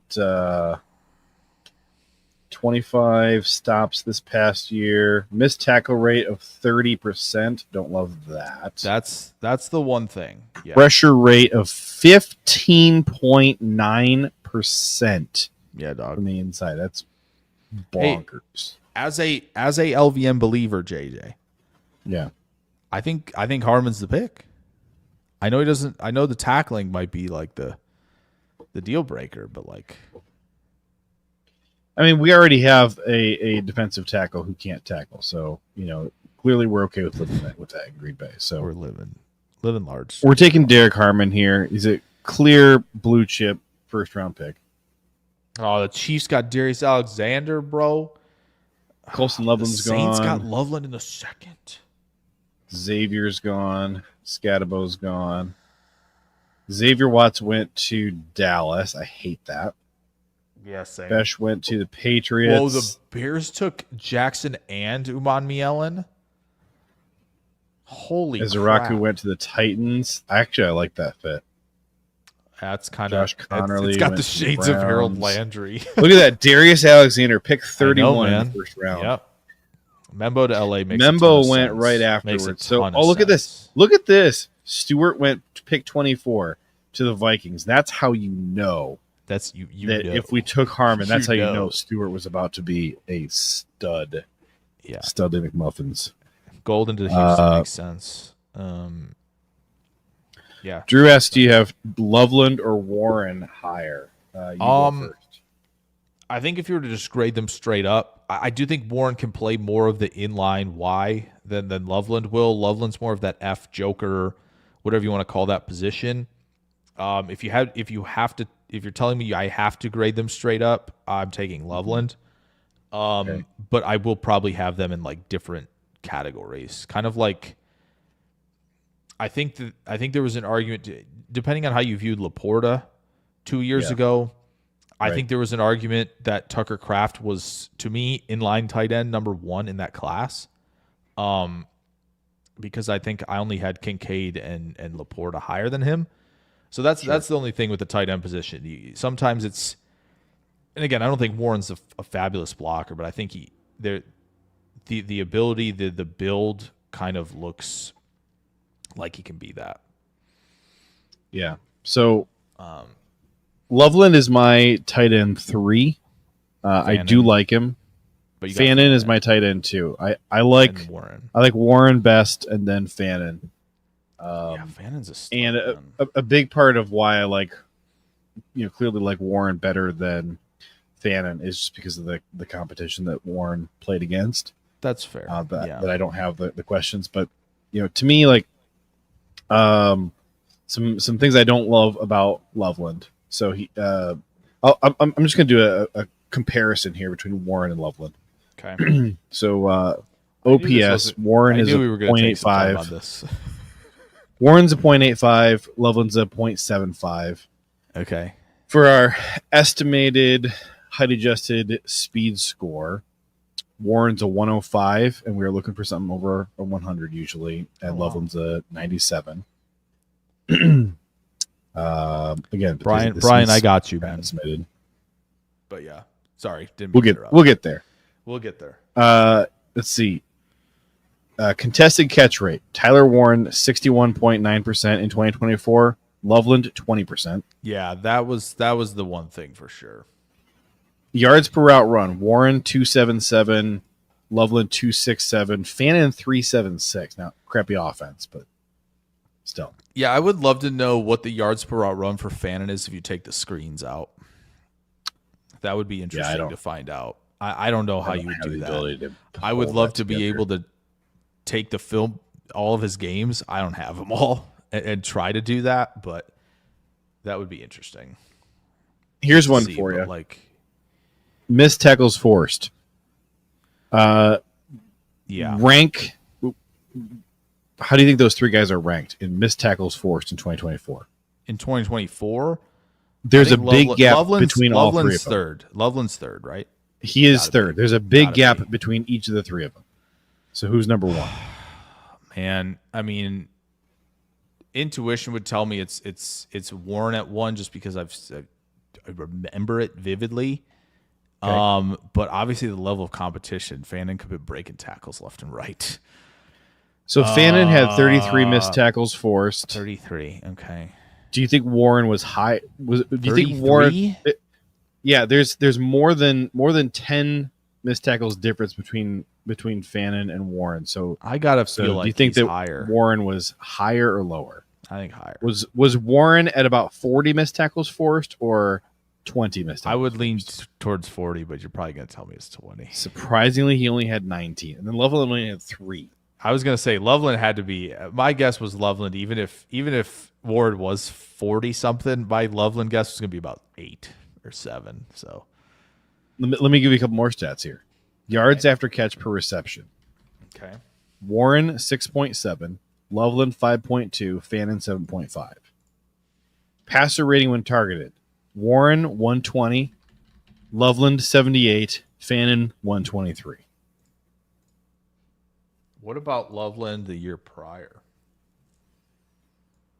For which stat was that? Rating when targeted? Passer rating when targeted? Oh yeah, he's at 1. PFF has him at 114 last year. I got 113 from PFF last year, so we're looking at something different than each other, I guess. Okay. Yeah, I mean, so I like Loveland. I would be excited if we draft him. I'm just saying I would, with those 3 guys, I would rank them Warren, Fannin, and Loveland. Based on the routes run by those guys. I don't know what their ADOT is, but like I would imagine that Warren and Fannin would have higher yak per reception numbers.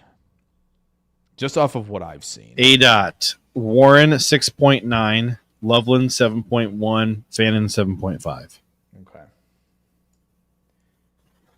Yeah, Loveland's last year was like 9, I think. I think it might have been 10 the year before that, which I don't think he had a ton of targets the year before that, but like something tells me there was something going on with Michigan this last year that might have hurt the production a little bit.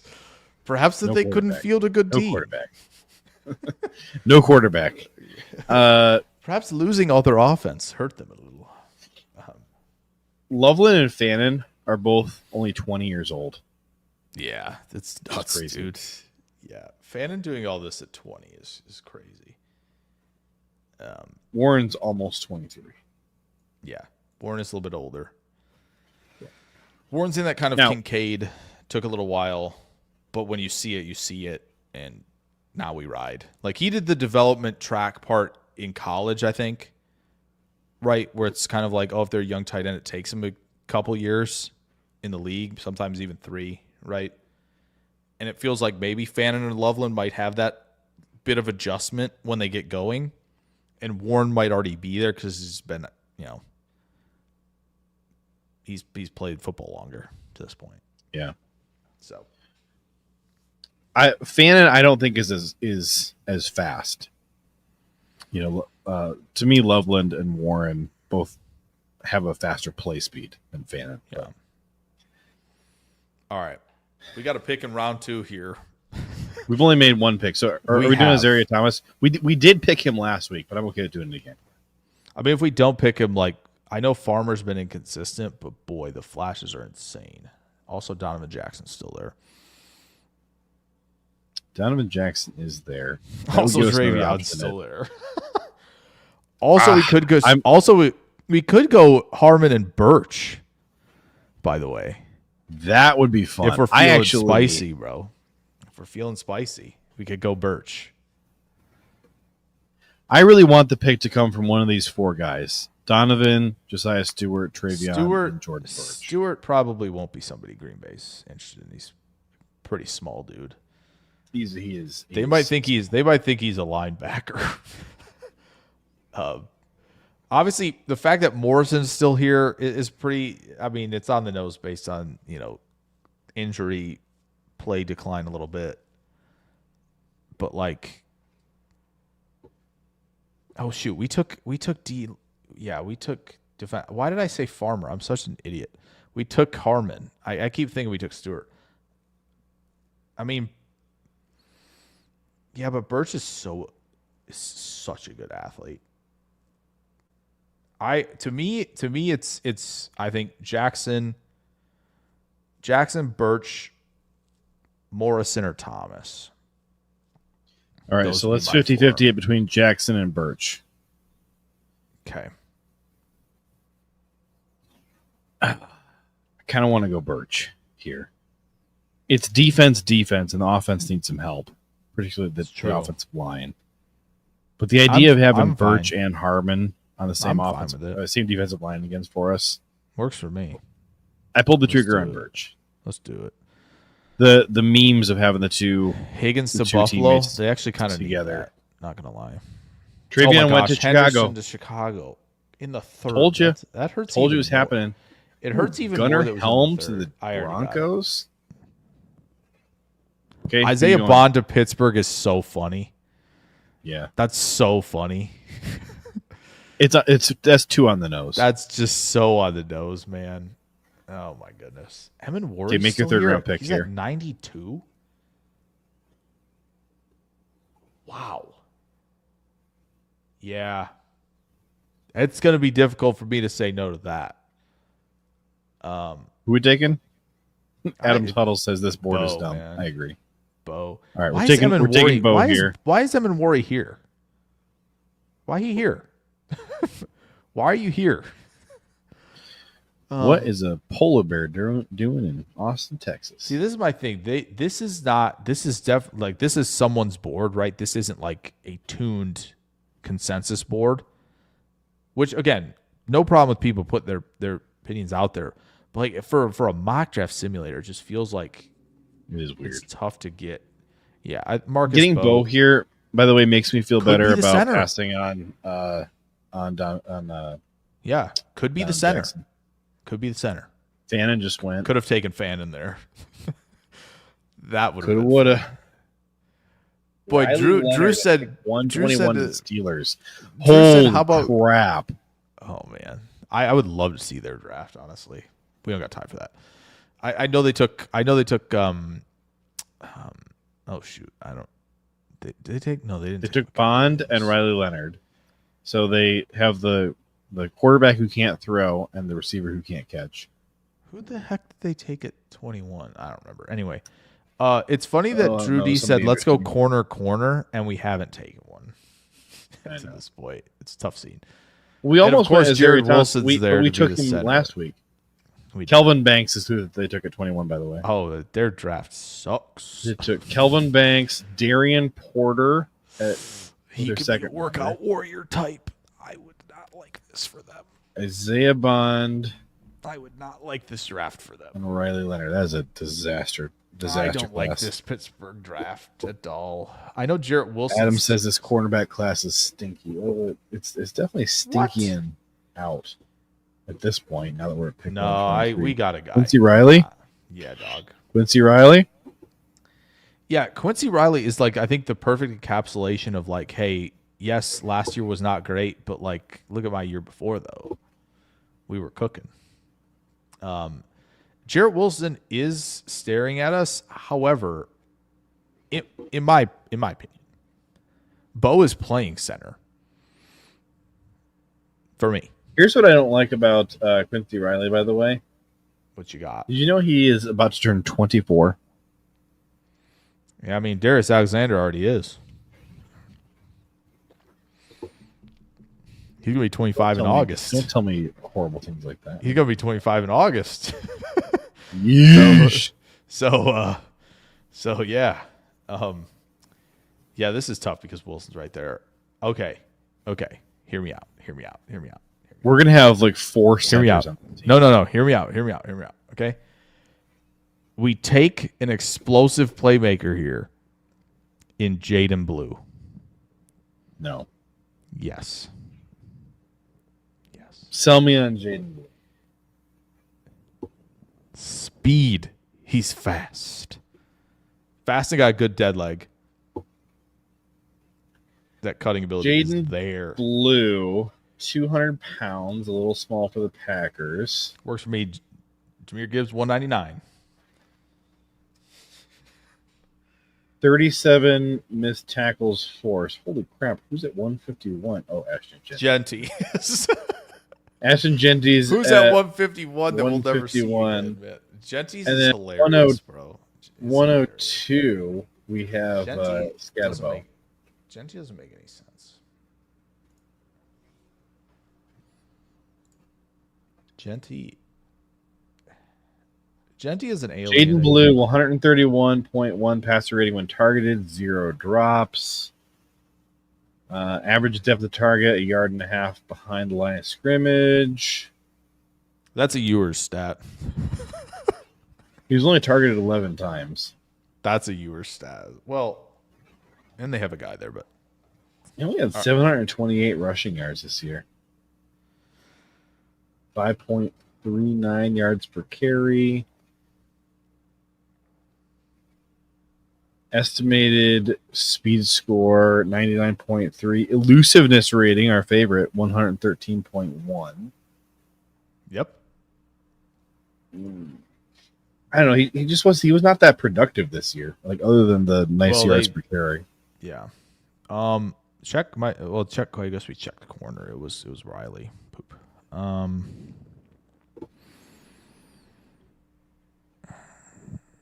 mean, Torrey Horton's fine.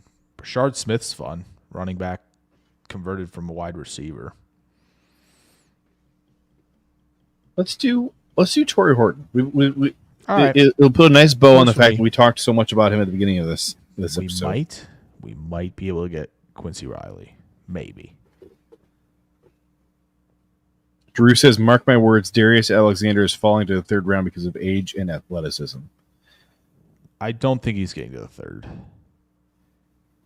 Second round feels right to me for Darius. He's too good to go to the third round. Dang it, Riley. 5 picks before. Khalil Mullings went to Miami.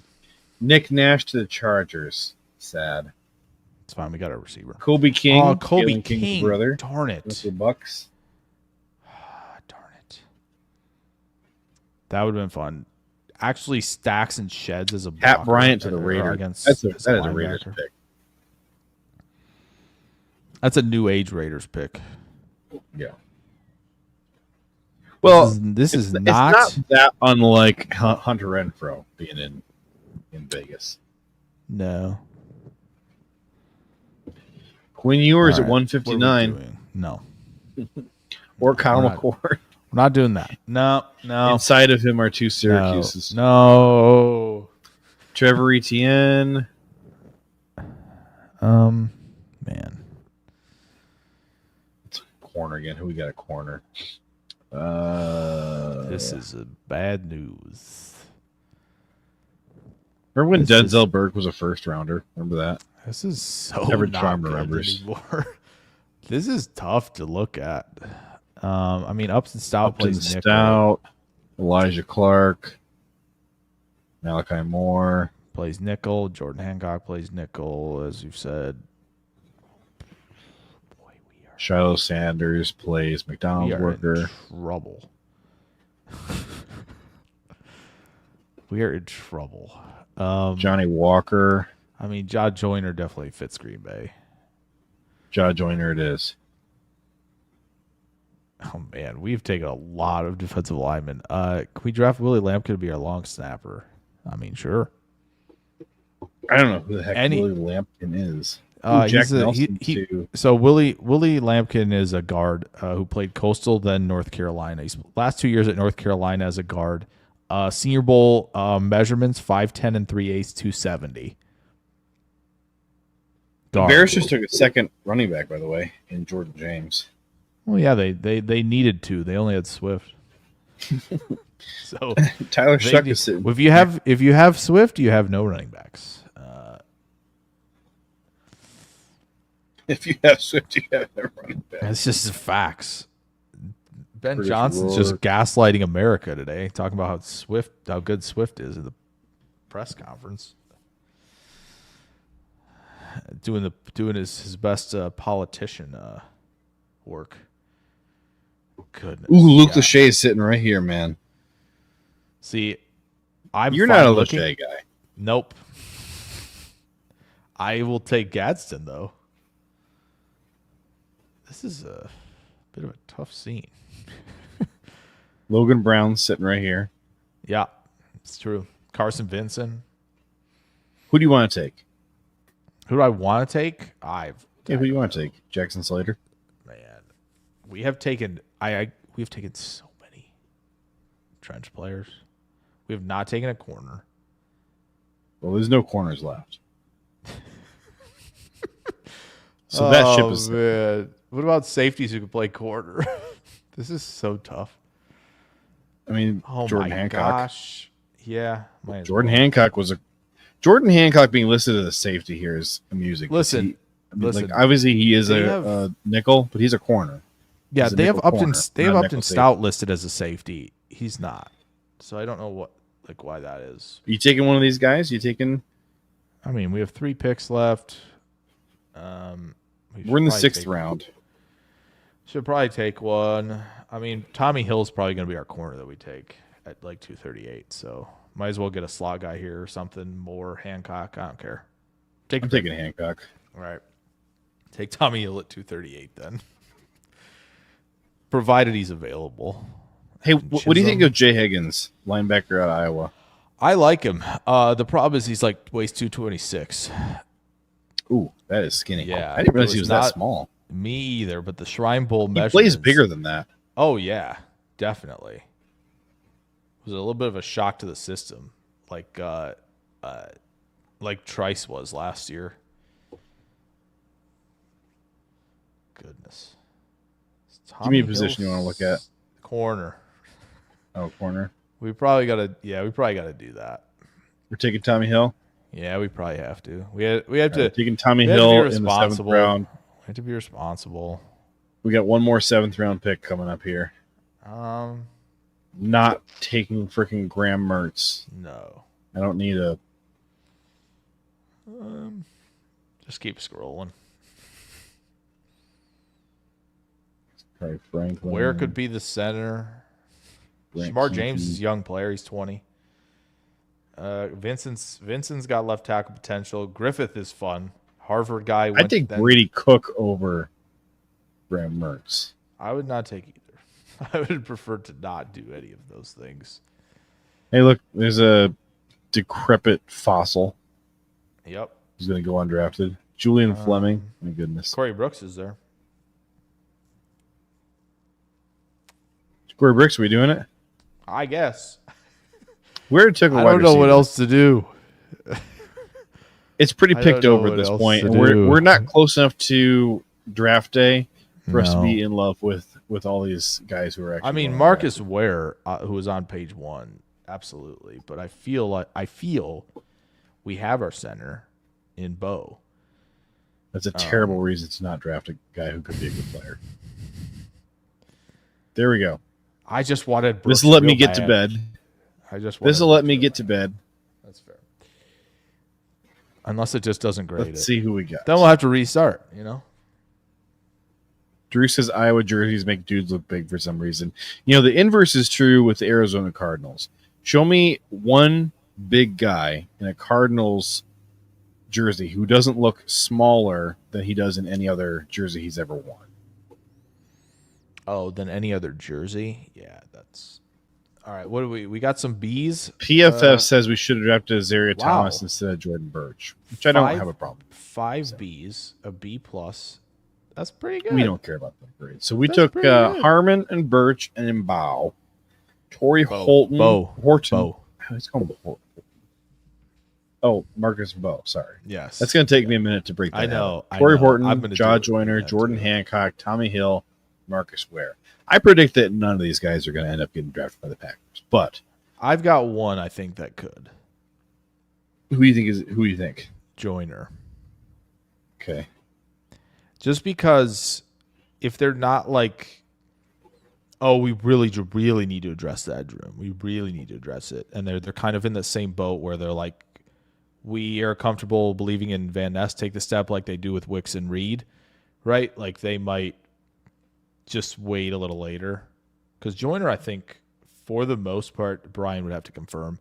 But I thought he was like 6'4", 6'5", 265, which I think fits really nicely with what they look for. So, and if they want Bo to play center, yes, I think he can. Yeah, because like somebody's already called him to Zach Thomas class, and I don't hate that one bit. I really don't. I think he's got to bulk up a little bit more, especially the lower half. But like, Bo at center would be very helpful for this team. Very helpful. Which, I mean, like as we said last week, we have 2 guys who we believe could be elite level centers on this team, but we got a lot of holes everywhere else. Yeah. So it'd be nice to keep our 2 centers elsewhere. Yes, it would. By the way, Bo is so fun. Like his fake sets that he does, his fake jump sets. He's nuts. He's such a good snatcher too with his hands. Like I would really like him to be a Packer. Same with obviously Alexander. We already know, but like if I had to pick a lineman, then I'm like I want this guy to be a Packer. I feel like it's going to be Bo by the end of the process. So, is there anything else you want to share? I got one last thing to close this out. Sure. Did you have anything else? Oh no, I just didn't know if it was at policy time or not. Well, do you have something other than that? Is what you're saying? Adam Huddle said we need Bo or Charles Grant. Yeah, it stinks that Grant didn't get down to Mobile and participate there. I don't know. I remember if he pulled out or injury or whatever, but like he's one of the guys this week that I'm kind of circling the thing on of like, it's fair that people haven't seen film of him because where's the William and Mary tape when you need it, right? Yeah. But I think they're going to be like, oh, he's an athlete. Okay, perfect. And then it's rocket ship time. It's dangerous to talk about pulling out on Derailed. You could have left it alone. So here's the final thing. I heard it too, but I was like, maybe we'll let it go. Here was the final thing I wanted to highlight. So okay, the Packers, proposed the rule change to ban the tush push, and like I couldn't care less, but I understand that like the fans hate the tush push and the fans want it out of the game, so whatever. Like I don't think that the fans hating something is a horrible reason to remove it from the game if we're trying to make the game fun. Yeah. But I don't care about the tush push. I don't care at all. But anyways, So there's a couple different rumors swirling. And when I say rumors, I just mean like we kind of know it's true, but obviously you can't get confirmation of it. One would be that there's a bunch of other teams who want this rule proposed, but they don't want to propose the rule. And so the Packers are currying good favor by being the ones to propose it. Kind of an interesting story. The other thing, though, is that I wonder if it's because like Murphy's on the way out anyway, right? On top of that, so there's like, that's fine. Can let me do okay, but get this. This is the other thing. Okay. Mark Murphy, despite the fact that he has ranted about the tush push on Packers.com a few times, he is not the person who, according to Aaron Nagler, Murphy is not the person who proposed the tush push ban. And it wasn't Gutekunst, it was somebody else from the Packers who is remaining unnamed. Oh? And so that's why I think it's at policy. Don't say. We don't know who it is. Wink, wink. We don't know. I mean, maybe it's my goodness. This guy, maybe it's Larry. He's already shaping policy from the shadows. It's got to be either Larry McCarron or Ed Policy. McCarron does seem like the type who would like not like it. But also, like, what strings does Larry McCarron have to pull to get a proposal? That's the thing. Yeah, that's the thing. Yeah. Drew said it's big CEO energy to ban the tush push. Adam Huddle said Ed is trying to grease those wheels early. Here's my thing about this really quick. Like, yeah, I get it. Like, being able to push Jalen Hurts from behind him is very goofy. But I also think, like, Hurts also doesn't, like, need the help. The dude squats, like, an insane amount for a quarterback. Yeah. Like, he is built for this. So, and their line's built for this. So, like, I don't even think most of the time Hurts needs to be pushed by anyone. And then also, have we tried on the defensive side, linebackers or safeties pushing the D linemen in the tush? Like, have we tried that? Ooh, that's an idea. Yeah, have we tried that? Have we thought about that? I don't know. I like it. I don't remember seeing somebody do that. No, all I've seen so far is obviously the side, like Chris Jones sideways at the goal line. Wasn't Chris Jones the guy who a couple of years ago a team tried to spike the ball, or they did spike the ball, but a defensive lineman tried to go underneath the between center? Yeah, and that was Carter. Was that Chris Jones? That was Carter. That was Jalen Carter? Yeah, that was Carter. Yeah, I thought that was a couple of years ago. I didn't realize it was that recent. Yeah, that was Carter. By the way, here's tool for this is wow. Baradur Tower. Yo. He's got a couple pics of it. Yo, Check this this out. is sick. Oh yeah, that's incredible. For Look, those we got listening- Tyler for Dershel those- here in the comments on Twitter, but he's not in the chat anymore. Dershel, the heck, man? Yeah. I forgot to say Oh, there we something go. while Dershel was still on the chat, but last week Sick. Dershel sent in a $10 dono that I totally missed until after the stream was over, so I didn't get to thank him on the stream. There you I go. did reach out off the show and thanked him for it, but wanted to thank him for it Nice. on the stream as well. Very good. Very good. Look at this. This is gorgeous. What a tower. You know what else is gorgeous, Jake? Yeah. Ed Policy's beautiful face. Yes. This is a perfect Gents. way, because behind is like the guys moving with all the cash and all that. That's policy behind the scenes right now with the tush push right now. Right. It's a perfect way to finish this. Oh, tool for this. I don't know what emoji you put in here. It just says Ed Policy. And It's square. definitely a goat. It's definitely a goat. It probably is. I'm checking real quick. Judy said he Open saw up the Mark Murphy YouTube at stream. Walgreens and talked to him this week. It's pretty cool. Got it. If you loading. run into him again. Oh, no. It's a salute emoji. Oh, perfect. It's tool for There you this. go. Ed Perfect. Policy salute emoji. Perfect. We like that. All right, taking my hat off for respect. Okay. Well, tap it again. You've wasted another perfectly good 2.25 hours with us here on Derailed. What a waste of It's time. true. But we enjoyed having you. In the words of the late, great Mr. Ed Policy, thank you so much. And go, Pack, go.